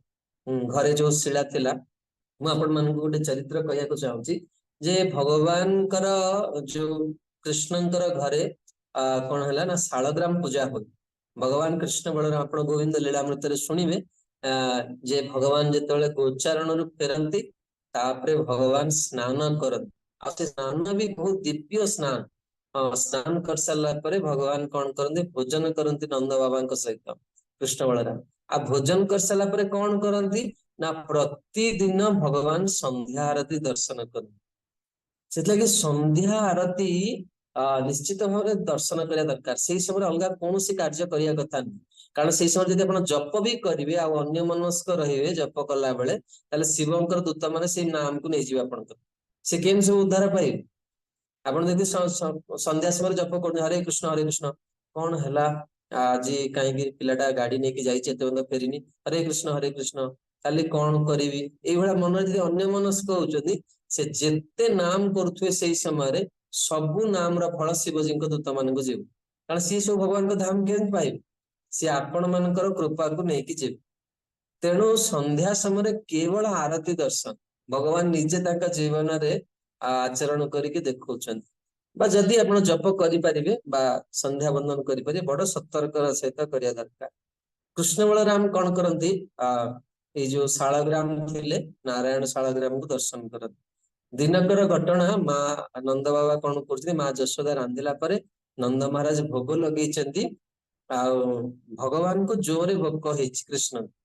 ଭଗବାନ ଚିନ୍ତା କରୁଛନ୍ତି କାହିଁକି ଖାଇବାକୁ ଦିଆ ହଉନି, ତେଣୁ ଯାଇକି କଣ କରୁଛନ୍ତି ଯୋଉ ଗୃହରେ ନାରାୟଣ ଶିଳା ପୂଜା ହଉଛନ୍ତି ଭୋଗ ଲାଗିଛି ସେଇଠି ଦେଖୁଛନ୍ତି ନନ୍ଦ ବାବା କଣ କରୁଛନ୍ତି ଆଖି ବନ୍ଦ କରି ଗାୟତ୍ରୀ କରୁଛନ୍ତି।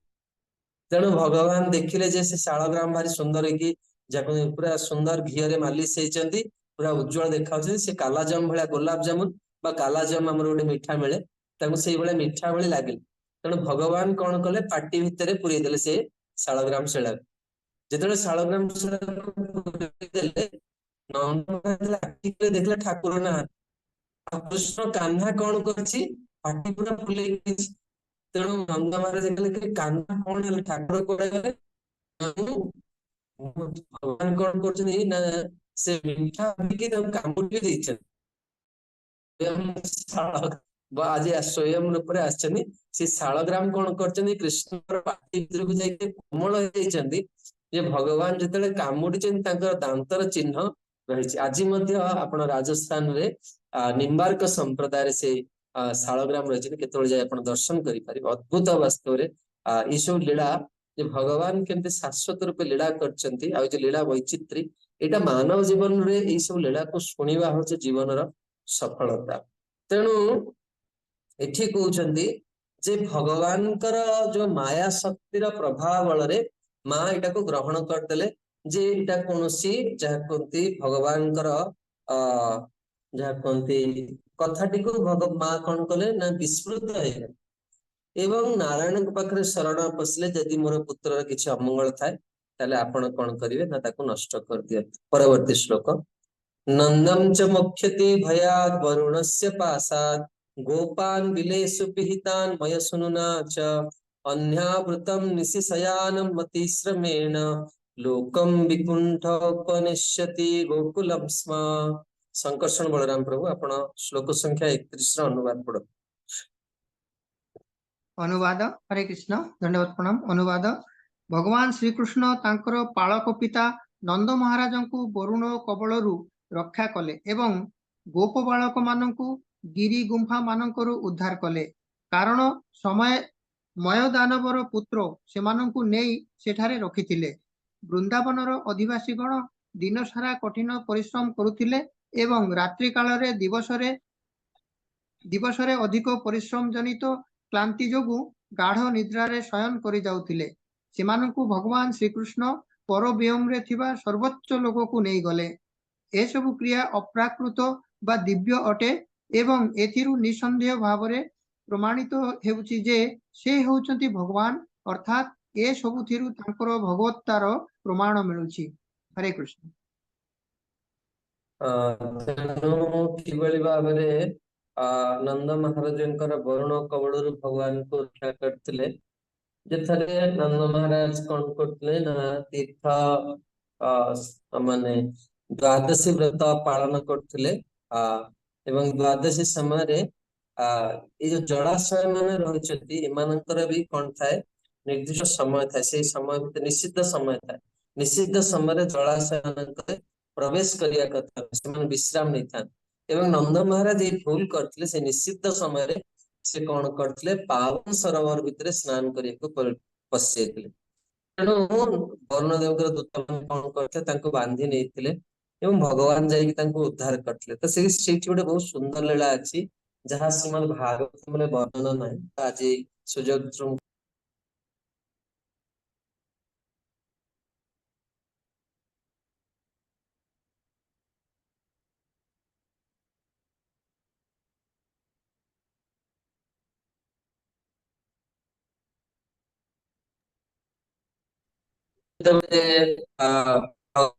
ପାଖକୁ ଗଲେ, ନନ୍ଦ ମହାରାଜଙ୍କୁ ଦିବ୍ୟ ବସ୍ତ୍ର, ଦିବ୍ୟ ଆଭୂଷଣ, ସ୍ୱର୍ଣ୍ଣ ଆଦି ଅଳଙ୍କାରରେ ଭୂଷିତ କରିକି ନନ୍ଦ ମହାରାଜଙ୍କୁ ଛାଡିଲେ ବରୁଣ ଲୋକରେ, ଏବଂ ଭଗବାନଙ୍କୁ ମଧ୍ୟ ଦିବ୍ୟ ଆଭୂଷଣରେ ପୂଜା ଅର୍ଚ୍ଚନା ଅଭିଷେକ।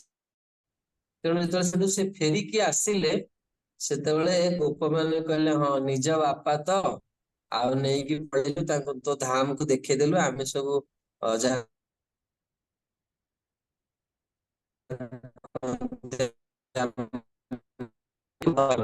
ସଖା ମାନେ କହିଲେ, ତୁ ନବାକୁ ତୁ ଚାହୁଁନୁ, ଆଉ ତୁ ଏତେ କଥା କଣ କହୁଛୁ, ବାପାକୁ ନେଇକି ଦେଖେଇ ଦେଇକି ପଳେଇ।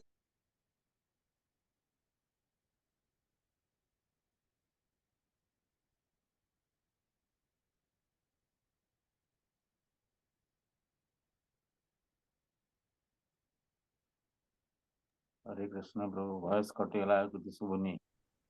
ମେନ୍ ଜାଗା ମାନଙ୍କରେ କଟି ଯାଉଛି।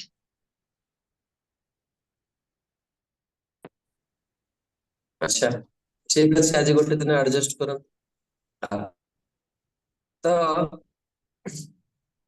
ସଖା ମାନେ ଯେତେବେଳେ ବହୁତ ଇଏ କରିଥିବେ, ସେତେବେଳେ ଭଗବାନ ତାଙ୍କୁ ନେଇକି ଯିବେ ଏବଂ ଭଗବାନ ଯେତେବେଳେ ବୈକୁଣ୍ଠକୁ ପ୍ରବେଶ କରିବା ପୂର୍ବରୁ ସଖା ମାନଙ୍କ ପାଖରୁ ଉଭାନ ହେଇଯିବେ ଏବଂ ବୈକୁଣ୍ଠରେ ଭଗବାନ ପ୍ରବେଶ କରିଯିବେ, ସେଠି ଲକ୍ଷ୍ମୀ ନାରାୟଣ ରୂପରେ ଦର୍ଶନ ଦେବେ ଏବଂ ସଖା ମାନେ ଯେତେବେଳେ ପଶିବାକୁ ଚାହିଁବେ ଦ୍ୱାରପାଳ ମାନେ ଅଟକେଇ ଦେବେ। 7ଟା ଦ୍ୱାର ପୂର୍ବରୁ ଭଗବାନଙ୍କୁ ସେମାନଙ୍କୁ ଅଟକେଇ ଦିଆବ।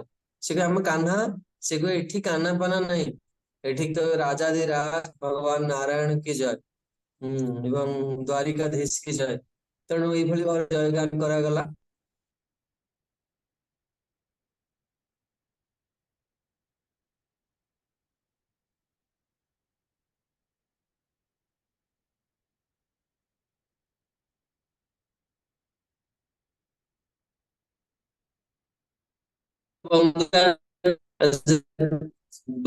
ମାନେ ଦ୍ୱାରପାଳଙ୍କୁ ବିଜୟଙ୍କୁ ସେ କହିଲେ ଭିତରେ ଦେଖ, ସେ ଭିତରେ ବସିଛନ୍ତି।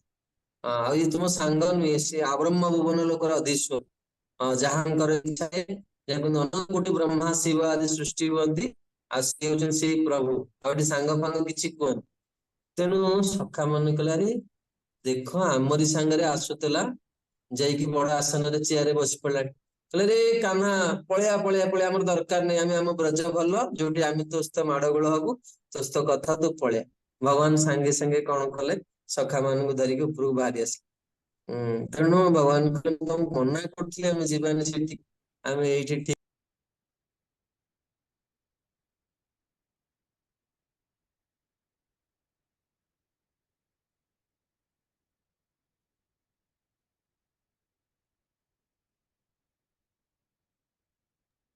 ବରୁଣ ଇଏରୁ ଉଦ୍ଧାର କରିଛନ୍ତି, ବରୁଣ ଲୋକରୁ। ଏବଂ ତାପରେ ହଉଛି ଦ୍ଵିତୀୟ ଲୀଳାଟି ଯେ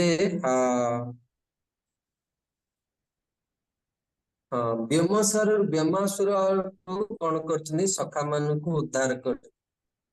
କିଭଳି ଭାବରେ ଏଇ ଅସୁର କଣ କରିଛି ନା ସଖା ରୂପରେ ପ୍ରବେଶ କରିଛନ୍ତି ଏବଂ ତାଙ୍କର ଗାଭୀ ଆଉ ସଖା ମାନଙ୍କୁ ସେ କଣ କରୁଛନ୍ତି, ଚୋରି କରୁଥିଲେ ଏବଂ ଭଗବାନ କି ବ୍ରହ୍ମାଜୀ କଣ ନାରଦ ମୁନିଙ୍କ ଆଗରେ ବର୍ଣ୍ଣନା କରୁଛନ୍ତି।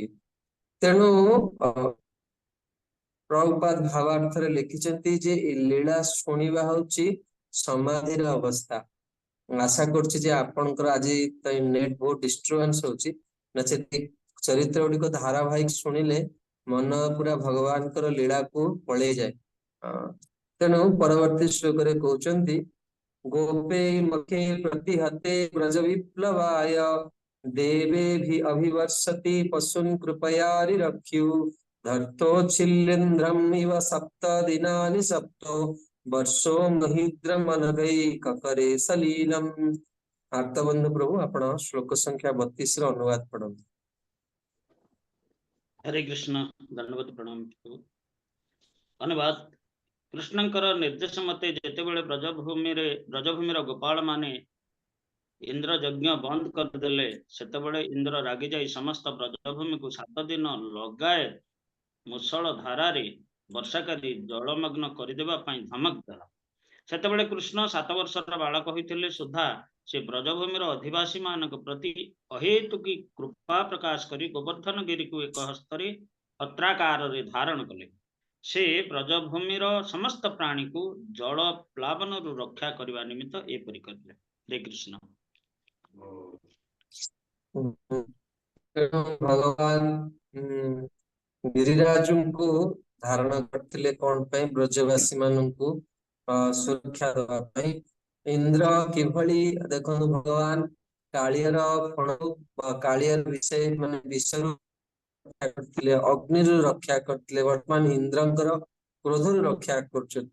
ତେଣୁ ଆମ ଜୀବନର ପ୍ରତି ଅବସ୍ଥାରେ ଅନେକ ଯାହାକୁ ବିପଦ ଆମ ଜୀବନରେ ଆସିଛି, ଆସୁଛି, କିନ୍ତୁ ଭଗବାନ କୃଷ୍ଣ ଆମ ସାଥିରେ ଅଛନ୍ତି, ଆମକୁ ଧାରଣ ମାନେ କୃପା କରିବେ। ଅନେକ ଶ୍ରବଣ महाराज श्री प्रतरे गोटे सूरदासଙ୍କର ପଦ ଗାନ ଯେ ଯେତେବେଳେ ବ୍ରଜବାସୀ ମାନେ ନନ୍ଦ ବାବାଙ୍କୁ ପଚାରିଲେ ଯେ କେମିତି ତେଣୁ ସେ ଗୋଟେ କହନ୍ତି कुछ माखन के बोल पड़े हो कुछ गोपन कर सहाय श्री राधा जो की कृपा से गिरिवर लिए उठा तेणु भगवान कृष्ण ଯେତେବେଳେ କହୁଥିଲେ ମୁଁ गिरिराजଙ୍କୁ ଉଠେଇଲି ତେଣୁ ସଖା ମାନେ ହସୁଛନ୍ତି ଠୋ ଠୋ ହେଇକି ସେ କହିଲେ ଏଇ ଯୋଉ ମାନେ ବ୍ରଜରେ ଗୋପୀ ମାନେ ଯୋଉ ମାଖନ କାଢିଥିଲେ ଆଉ ତମେ ପ୍ରତ୍ୟେକ ଦିନ ମାଖନ ଖାଉଛ ସେ ମାଖନରେ ଖାଇବା ଯୋଗୁ ତୁମ ଶରୀରରେ ବଳ ହେଇଛି ଆଉ ଆମେ ଲାଠି ଧରିକି ତୁମକୁ କଣ କରିଥିଲେ ସାହାଯ୍ୟ କରିଥିଲେ राधा जो की कृपा से गिरिवर भगवान बामांगरे बाम हाथ धारण करते भगवान बाम अंगरे श्री रुहति श्रीमती राधाराणी रुहति आ बाम हाथ धरते तेणु राधाराणी ही कौन कर गिरिराज को उठेले भगवान कृष्ण वास्तव में कौन पाई लीलाटी करते ना भगवान समस्ते चाहूले भगवान समय अधिका समय रहा समय बिताई भगवान क्या कृतार्थ कर तेणु गोटे लीला 7 दिन 7 राति धरी निरवच्छिन्न भाव में भगवान कौन कले ना समस्त को देखिबार सुजोग मिले आ लीला को जी श्रवण करेंगे जीवन में प्रत्यक्ष भाव में भगवान रूप माधुर्य को देखा जीवन थे सुजोग मिले आसतु परवर्ती श्लोक को जीवा प्रभुपाद यार शेष श्लोक बहुत सुंदर गुरुत्वपूर्ण भाव लिखिं आपण मैंने प्रभुपाद भावार्थ गुड़ी को पढ़े क्लास पर समय आगुरी माने क्लास सारी प्रभुपाद कहते भगवान 125 वर्ष अवस्था भी 16 वर्ष युवक भाई देखा जाए तेणु भगवान पाखे सब जो कार्य अति कृष्ण पाखे अति सहजतापूर्ण अति माधुर्यमय भाव में भगवान कौन करते अति दिव्य लीला को प्रदर्शन करते परवर्ती श्लोक क्रीडन बने निशि निशाकर रश्मि गोर्जा रासन मुख कलपदायत मूर्छितेन उद्दीपित स्मर रुजाम ब्रजभृत्वधूना हर्तु धरिष्यति शिरो धनदानुगस्य बहुत सुंदर बहुत गुरुत्वपूर्ण श्लोक श्रीमद् भागवतम चरण सरोज प्रभु आपण पढ़िए अनुवाद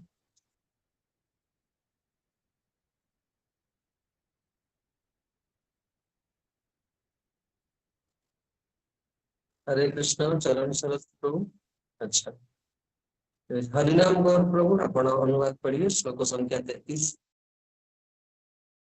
हरे कृष्ण दंडवत प्रणाम प्रभु जी ଯେତେବେଳେ ଭଗବାନ ଶ୍ରୀକୃଷ୍ଣ ବୃନ୍ଦାବନର ଜଙ୍ଗଲରେ ଅତି ସୁନ୍ଦର ଓ ମଧୁର ସଙ୍ଗୀତ ସହ ବ୍ରଜବଧୂମାନଙ୍କର ଯୌନ ସମ୍ଭବ କାମନା ବା କାମ ପିପାସା ଉଦ୍ଦୀପ୍ତ କରି ତାଙ୍କର ରାସଲୀଳା ନୃତ୍ୟରେ ରତ ଥିଲେ ସେତିକି ବେଳେ ଧନପତି କୁବେରର ଅନୁଗାମୀ ଶଙ୍ଖଚୂଡ଼ ନାମକ ଏକ ରାକ୍ଷସ ବ୍ରଜରମଣୀ ମାନଙ୍କୁ ଅପହରଣ କରିନେଲା ଏବଂ ଏହା ଦେଖି ଭଗବାନ ତାର मुंडको ता गंडी काटी अलगा करदेल हरे कृष्ण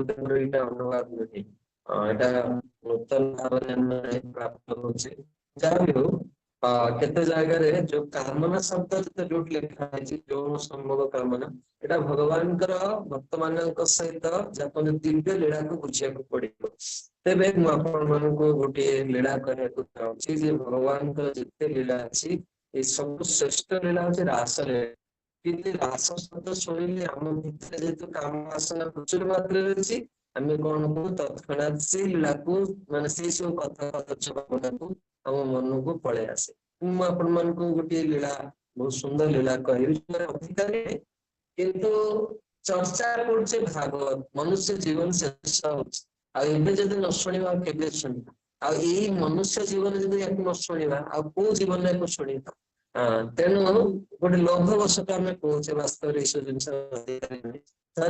नारद मुनि भगवान कृष्ण सौंदर्य कथा आसी स्वर्ग रे कौन करते वर्णना करते सभा भितर कामदेव भी बसी तेणु कामदेव मन में बड़ ईर्षा आसला जे इतने सुंदर पुरुष सी भावुले कौन सब सुंदर मु तेणु ଯଦିଓ କାମଦେବ କଣ ତାର ରୂପ ନଥିଲେ, ରୂପକୁ କଣ କରିଥିଲେ ନା ଶିବଜୀ ଯେହେତୁ ତାଙ୍କୁ କାମାସକ୍ତ କରିଦେଇଥିଲେ, କାମଦେବ ହରେଇଥିଲେ, ତେଣୁ ଶିବଜୀ ଧ୍ୱଂସ କରିଥିଲେ।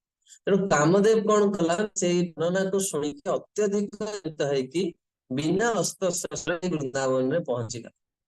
ଗଲା ବେଳକୁ ଭଗବାନ କରୁଛନ୍ତି ଗିରିରାଜଙ୍କର ତଟରେ ଗୋଟେ ଜାଗା, ବହୁତ ସୁନ୍ଦର ଜାଗା ଅଛି ସରୋବର, ଆପଣ ମାନେ ବୃନ୍ଦାବନ ଗଲେ ଦର୍ଶନ କରିପାରିବେ। ଆଜି ବି ଶୋଭା ସେମିତି ରହି ପୂର୍ବ ସେଭଳି। ତେଣୁ ଭଗବାନ ସେଠି ତ୍ରିଭଙ୍ଗ ଠାଣିରେ କେବଳ ଛିଡା ହେଇଛି, ତ୍ରିଭଙ୍ଗ ନଥିଲେ। ତେଣୁ କାମଦେବ ଯାଇ ପହଞ୍ଚିଲା, ଯାଇକି ଯେତେବେଳେ ଭଗବାନ ଦେଖିଲେ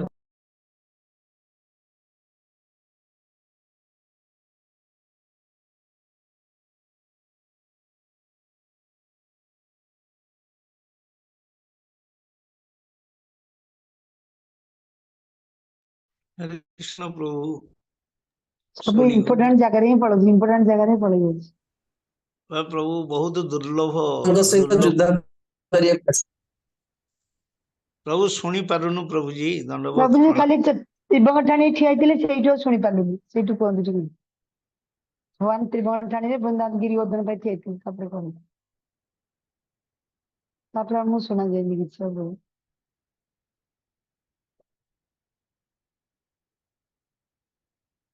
ଏବେ ବି କିଛି ଶୁଭା ଯାଉନି ପ୍ରଭୁ। ହରେ କୃଷ୍ଣ। କାମଦେବ ପ୍ରଭୁ କହୁଛନ୍ତି କିଛି କୃଷ୍ଣଙ୍କୁ ଯେ ପ୍ରଭୁ ମୁଁ ଆପଣଙ୍କ ସହିତ ଯୁଦ୍ଧ କରିବାକୁ ଆସିଛି। ତେଣୁ ଭଗବାନ ଯୁଦ୍ଧ ଦି ପ୍ରକାର ହୁଏ, ଗୋଟେ ହଉଛି ପ୍ରତ୍ୟକ୍ଷ ଯୁଦ୍ଧ ଆଉ ଗୋଟେ ହଉଛି ପରୋକ୍ଷ ଯୁଦ୍ଧ। ତେଣୁ କାମଦେବ କହିଲେ ଆଜି ପର୍ଯ୍ୟନ୍ତ ଏଇ ବ୍ରହ୍ମାଣ୍ଡରେ ମୋ ସହିତ ପ୍ରତ୍ୟକ୍ଷ ଯୁଦ୍ଧ କେହି କରିନାହାନ୍ତି, ସବୁ ପରୋକ୍ଷ। ତେଣୁ ମୁଁ ପ୍ରତ୍ୟକ୍ଷ ଭାବରେ ଆପଣଙ୍କ ସହିତ ଯୁଦ୍ଧ କରିବାକୁ ଚାହୁଁଛି। ଯୁଦ୍ଧ କରିବାକୁ ଆସିଛନ୍ତି, ହାତରେ କିଛି ବାଣ ଫାଣ ନେଇକି ଆସିନା। ତେଣୁ ଭଗବାନ କଣ କଲେ ନା କେବଳ ତାଙ୍କ ଯୋଉ ଛିଡା ହେଇଥିଲେ ଭଗବାନ ତ୍ରିଭଙ୍ଗ ହେଇକି ଛିଡା ହେଇଥିଲେ। ଆଉ ଯେତେବେଳେ ତ୍ରିଭଙ୍ଗ ହେଇକି ଛିଡା ହେଲେ ଭଗବାନ କାମଦେବ କଣ ନା ମୂର୍ଚ୍ଛିତ ହେଇକି ପଡିଲେ। ତେଣୁ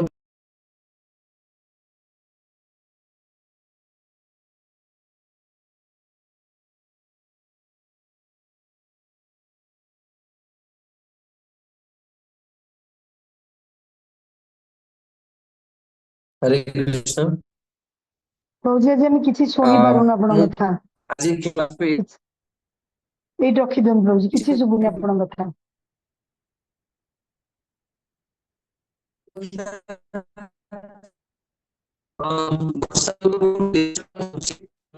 କ୍ଲାସ ବିରାମ ଦଉଛି, ସୋମବାର ଦିନ ଆମେ ଶ୍ଲୋକ ସଂଖ୍ୟା 33 ରୁ ଆମେ ଜାରି ରଖିବା ଆଲୋଚନା। प्रभु जी हरे से कृष्ण। कामदेव जय गुरु कृष्णଙ୍କ କଥା श्री ଟିକେ କହିବେ, प्रभुपाद। ଆମେ କିଛି ଶୁଣିନୁ। कामदेव कृष्णଙ୍କ କଥା ଟିକେ କହିବେ ସେ, ଆମେ କିଛି ଶୁଣି ମୁଁ ପାରିଲୁନି। ଆପଣଙ୍କୁ ଆଜ୍ଞା ନେକ୍ସଟ ଆଜ୍ଞା କ୍ଲାସ में चर्चा ଆଜ୍ଞା हरे हरे गुरु श्रील प्रभुपाद।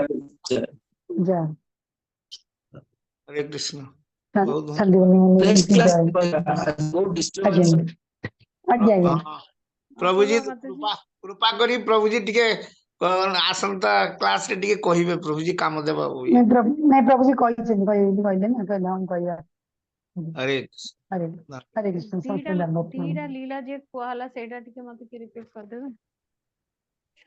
आ पूर्वरु गोटे जो निम्बार्काचार्य जो भगवान कृष्ण शालिग्राम शिला को पाटरे चोबैतिले, हाँ से जब नरम हो गेले से जब पार्टी भीतर प्रवेश ना ना करेइछन्ती सेटा सेटा वासुदेव जी गायत्री करथुले ना नंद महाराज करथुले?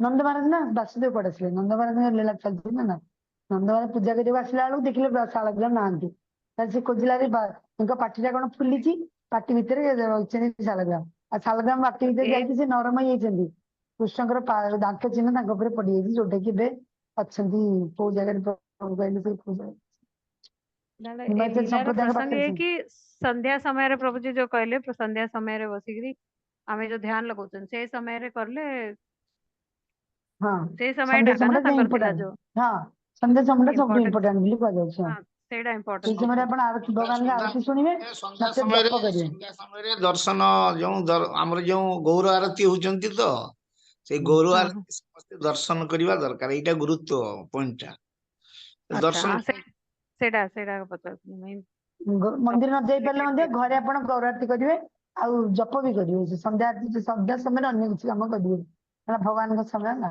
ଯେମିତି ଆମ ବ୍ରାହ୍ମ ମୁହୂର୍ତ୍ତ କୁହାଉଛି ବ୍ରାହ୍ମ ମୁହୂର୍ତ୍ତ ସନ୍ଧ୍ୟା ସମୟ ଦିଟା ତ ଭଗବାନଙ୍କ ସମୟ ନା ସେଇ श्री ସମୟରେ ଆମେ संध्या ଭଗବାନ ସହିତ ଯୁକ୍ତ ହେଇକି ରହିବା ଆଉ ओके आ दूसरा लीलाड़ा जो उपरକୁ ନେଇଥିଲେ ଦ୍ୱାରକାଧୀଶ की जय କହିଥିଲେ ସେଇଠି ବି ସେଇଟା ଅଧା ରହିଯାଇଛି କି ଭଗବାନ ତାଙ୍କ ସଖା ସାଥିରେ वापस रिटर्न ଆସିଥିଲେ जो ମାତାଜୀ ସେ ଯାଇଥିଲେ ସଖା ମାନେ କହିଲେ ଯେ ଆମକୁ ଟିକେ ବୈକୁଣ୍ଠପୁର ନଉନ ସେ କହିଲେ ତମେ ଯିବ ସେ କହିଲେ ହଁ ଆମେ ସବୁ ଟିକେ ବୈକୁଣ୍ଠପୁର ଦେଖିବାକୁ ଚାହୁଁଛୁ ତାଙ୍କୁ ଯେତେବେଳେ ନେଇଛନ୍ତି ବୈକୁଣ୍ଠପୁର ତ ସେ ଦ୍ୱାରିକାଧୀଶ ବା ଯୋଉଛନ୍ତି ନାରାୟଣ ସେଠି ରହିଛନ୍ତି ସେ ପୁରା ଯୋଉ ଐଶ୍ୱର୍ଯ୍ୟରେ ବସିଛନ୍ତି ଏମାନଙ୍କୁ ସେମାନେ ପୁରେଇ ଦେଲେନି ଯେତେବେଳେ ଭଗବାନ ବସିଛନ୍ତି ଏମାନେ ଯେତେ କାନା ଡାକୁଛନ୍ତି ସେ ଏଠି କେହି କାନା ପାନା କେହି ନାହାନ୍ତି କହି ତାଙ୍କୁ ସବୁ ତଡି ପକେଇଲେ ସେଠୁ ସେ କହିଲେ ଆରେ କାନା ଯୋଉଠୁ ପଳେଇ ଆମକୁ କେହି ଛାଡୁନାହାନ୍ତି ଏଠୁ ପଳେଇ ଆସେ ଏଠି ଆଉ ଆମେ ରହିବାନି ତାପରେ ସେ ସାଙ୍ଗେ ସାଙ୍ଗେ କୃଷ୍ଣ ମାନେ ଡାକ ପକେଇଛନ୍ତି ବିକଳ ହେଇକି ସେତେବେଳେ ସେ ପୁଣି ତାଙ୍କର ସଖା ମାନଙ୍କ ସହିତ ଆସିଛନ୍ତି କହିଲେ ମନା କରୁଥିଲି ନା ତମେ ସେଠିକି ଯାଅନି ବୋଲି ସେଇଟା ହଉଛି ସବୁଠୁ ସୁନ୍ଦର ଲୀଳା ହଉଛି ବୃନ୍ଦାବନ ଲୀଳା अच्छा ସେଇଟା तो ହଉଛି मतलब ଐଶ୍ୱର୍ଯ୍ୟମୟ ଗ୍ୱାଲ ଲୀଳା ବାଲା ନା ମାନଙ୍କୁ ଗ୍ୱାଲ ବାଲକୁ ଦେଖିବାକୁ ଥିଲା ତାଙ୍କୁ ତାଙ୍କର ହଁ ଐଶ୍ୱର୍ଯ୍ୟରୁ ହଁ ସେ ବୁଝିପାରିଲେନି ଐଶ୍ୱର୍ଯ୍ୟ ଦେଖିକି ଜାଣିପାରିଲେନି ଇଏ ହଉଛି କୃଷ୍ଣ ବୋଲି ତାଙ୍କୁ ତ ପୁରେଇ ଦେଲେନି ସେମାନଙ୍କୁ ବାଲଙ୍କୁ ସେମାନେ ପୁରେଇ ଦେଲେନି ସେ ତାଙ୍କ ଛାଡିଦେଲେ ତାଙ୍କ ପାଖକୁ ତେଣୁ ସେ ଡାକ ପକେଇଲେ କାହ୍ନା କୁଆଡେ ଗଲୁ ତ ଆସେ କାହ୍ନା ଯେମିତି ହେଲେ ବିକଳ ହେଲେ ସେଠି ସେ ଭଗବାନ ପୁଣି ପଳେଇ ଆସିଲେ ତାଙ୍କ ସହିତ ଆଉ ହେଲେ ମୁଁ ମନା କରିଥିଲି ଟିକେ ଯିବାକୁ ସେଠି ତମେ ବୁଝିପାରିବନି ସେ ସ୍ଥାନ କଥା थैंक यू ମାନେ माता जी ମାନେ ମାତାଜୀ ଦ୍ୱାରିକାଧୀଶ ଆଉ ମଥୁରାଧୀଶ ଏଗୁଡା ଏଇ ଜାଗା ଗୁଡା ହଉଛି ଐଶ୍ୱର୍ଯ୍ୟମୟ ସ୍ଥାନ ନା ସେଠି ଭଗବାନ ऐश्वर्य में ଚତୁର୍ଦ୍ଧା हाँ ମୂର୍ତ୍ତି ଧାରଣ କରିକି ଥାଆନ୍ତି ସେଠି ଐଶ୍ୱର୍ଯ୍ୟମୟ ସ୍ଥାନ ଗୁଡାକ ସେଠି ଏମିତି ଆଉ ଶ୍ୟାମସୁନ୍ଦର କୃଷ୍ଣ ଭଳିଆ ସରଳ ବଂଶୀ ଧରିଥିବା ମୟୂର ମୁକୁଟ ପିନ୍ଧିଥିବା ପିତୃବସ୍ତ୍ର ପିନ୍ଧିଥିବା ବନମାଳା ପିନ୍ଧିଥିବା ଏସବୁ ରୂପ ନାହିଁ ନା ଗୋଟେ ଐଶ୍ୱର୍ଯ୍ୟ ମିଳିଲା ଯୋଉଟା କି ଗୋପବାସୀ ମାନେ କେବେ ବି ସହ୍ୟ କରିପାରନ୍ତିନି ସେ ଦୃଶ୍ୟକୁ ହରେ ତାଙ୍କର କୃଷ୍ଣ ଦରକାର ଶ୍ୟାମସୁନ୍ଦର କୃଷ୍ଣ ଆମର ଆଜ୍ଞା ଏଇ ମାତାଜୀ ଦଣ୍ଡବତ ପ୍ରଣାମ ଆମର ଏଇ ସୋମବାର ଦଣ୍ଡ ପ୍ରଣାମ ସୋମବାର ଆଉ ବୁଧବାର ଆଉ କ୍ଲାସ ତ ହରିବ ଆଜ୍ଞା हाँ ଆଜ୍ଞା हाँ ଆଜ୍ଞା ସବୁବେଳେ ସୋମବାର ବୁଧବାର class। ନା ଆମେ ହରିବ ଏଠି ଆମେ ଏଠି ନେଟ୍ ୱାଇଣ୍ଡ ଅପ୍ କରିବା ଏଇ ଆଜ୍ଞା କାମି ମୁଁ ଜଏନ କରିପାରିଲିନି ଆମର ନେଟୱାର୍କ ପ୍ରୋବ୍ଲେମ ପାଇଁ ଗଲା ଏଇ ଗତ ଥର ଆଜ୍ଞା ଏଇ ଯୋଉ ଆଜ୍ଞା ତେଣୁ ବାଞ୍ଛା କଣ କଳ୍ପତରୁଭ୍ୟଶ୍ଚ କୃପା ସିନ୍ଧୁ ଆଜ୍ଞା ଅଛି? ୟା ପୂର୍ବଟା ହଁ ମୁଁ ତ କହିଦେଇଥିଲି କ୍ଲାସରେ କହିଦେଇଥିଲା ମୁଁ ଆଜି ଆମର ତା 14 ପୂର୍ବରୁ ସେତେବେଳେ ଆମର ହଁ ୟା ପୂର୍ବ କ୍ଲାସ ରହୁଛି 14 ଶ୍ଲୋକରୁ ଆରମ୍ଭ ହେଇଥିଲା ନୃସିଂହ ଅବତାରରୁ ତା ପୂର୍ବରୁ ଆମେ ହଁ ଯାହା ସହିତ 14 ଶ୍ଲୋକ ନୃସିଂହ ଅବତାରରୁ ଆରମ୍ଭ ହେଇକିରି ଆମେ ଯାଇକି ପହଞ୍ଚିଥିଲୁ ଶ୍ରୀରାମଙ୍କ ପାଖରେ ପହଞ୍ଚିଥିଲୁ ଭଗବାନ ଶ୍ରୀରାମଙ୍କ ପାଖରେ ପହଞ୍ଚିଥିଲୁ 26 ଶ୍ଲୋକ ଯାଏ ଆଜି 27 ଶ୍ଲୋକରୁ ଆମର ଆରମ୍ଭ ହେଇଛନ୍ତି ଆଉ ମାତାଜୀ ଆପଣଙ୍କର ଫୋନ ନମ୍ବର କେତେ କହିଲେ ଟିକେ ଟିକେ ମାତାଜୀ 977 କୃପା କରିବେ ମୁଁ ଟିକେ ମନ୍ଦିର ଜଗନ୍ନାଥ ମନ୍ଦିର ସେ ଏଥିରେ ରହିଯାଉଛି ନା ପ୍ରଭୁଜୀ ଏଠି ମନ୍ଦିର ସେବାରେ ଆଜ୍ଞା ତଥା ଆଜ୍ଞା ଆଜ୍ଞା ଆପଣ ମାନଙ୍କ ଟିକେ ଇଏ ରହୁ କଣ କେତେ ମାତାଜୀ 977 977 844 844 ହଁ ହଁ 2900 2900 ଆଜ୍ଞା ମାତାଜୀ ଘରଟି କୋଉଠି ଆଜ୍ଞା ଆପଣ ଭୁବନ କୋଉଠି ରହୁଛନ୍ତି କୋଉଠି ରହୁଛନ୍ତି ଭୁବନେଶ୍ୱର ଭୁବନେଶ୍ୱର ହଁ ଭୁବନେଶ୍ୱର ମାତାଜୀଙ୍କ ଏବେ ନାଁ ହେଲା ମୁଁ ଅପୂର୍ବା ଦୟା ଦେବୀ ଦାସ ଅପୂର୍ବା ଅପୂର୍ବ ଦୟା ଦେବୀ ଦାସ ପ୍ରଭୁଜୀ ଦୟା ଆମେ ୱାଇଣ୍ଡ ଅପ୍ କରିବା ଦୟା ଦେବୀ ଦାସ ଆଜ୍ଞା ଆଜ୍ଞା ଆଜ୍ଞା ଯଦି କେତେବେଳେ ଟିକେ ମୁଁ ଆପଣଙ୍କ ସହ ଆଜ୍ଞା ଟିକେ ଆଜ୍ଞା ଇଏ ନିଶ୍ଚିନ୍ତ ସାହାଯ୍ୟ କରିବି ସବୁ ପ୍ରକାର ସାହାଯ୍ୟ ଯାଅ ହରି ମୋ ପାଖରେ ବୋଲ ଯେତିକି ହରି ଯୋଗ୍ୟତା ଆଜ୍ଞା ଧନ୍ୟବାଦ ବାଂଶା କल्पतरुभ्यश्च कृपा सिन्धुभ्यश्च पतितानां पावनेभ्यो वैष्णवेभ्यो नमः श्रील धन्यवाद प्रभुपाद की जय प्रेम से बोलो चैतन्य हरि बोल मैं कि वाइंड अप करें क्लास हरि बोल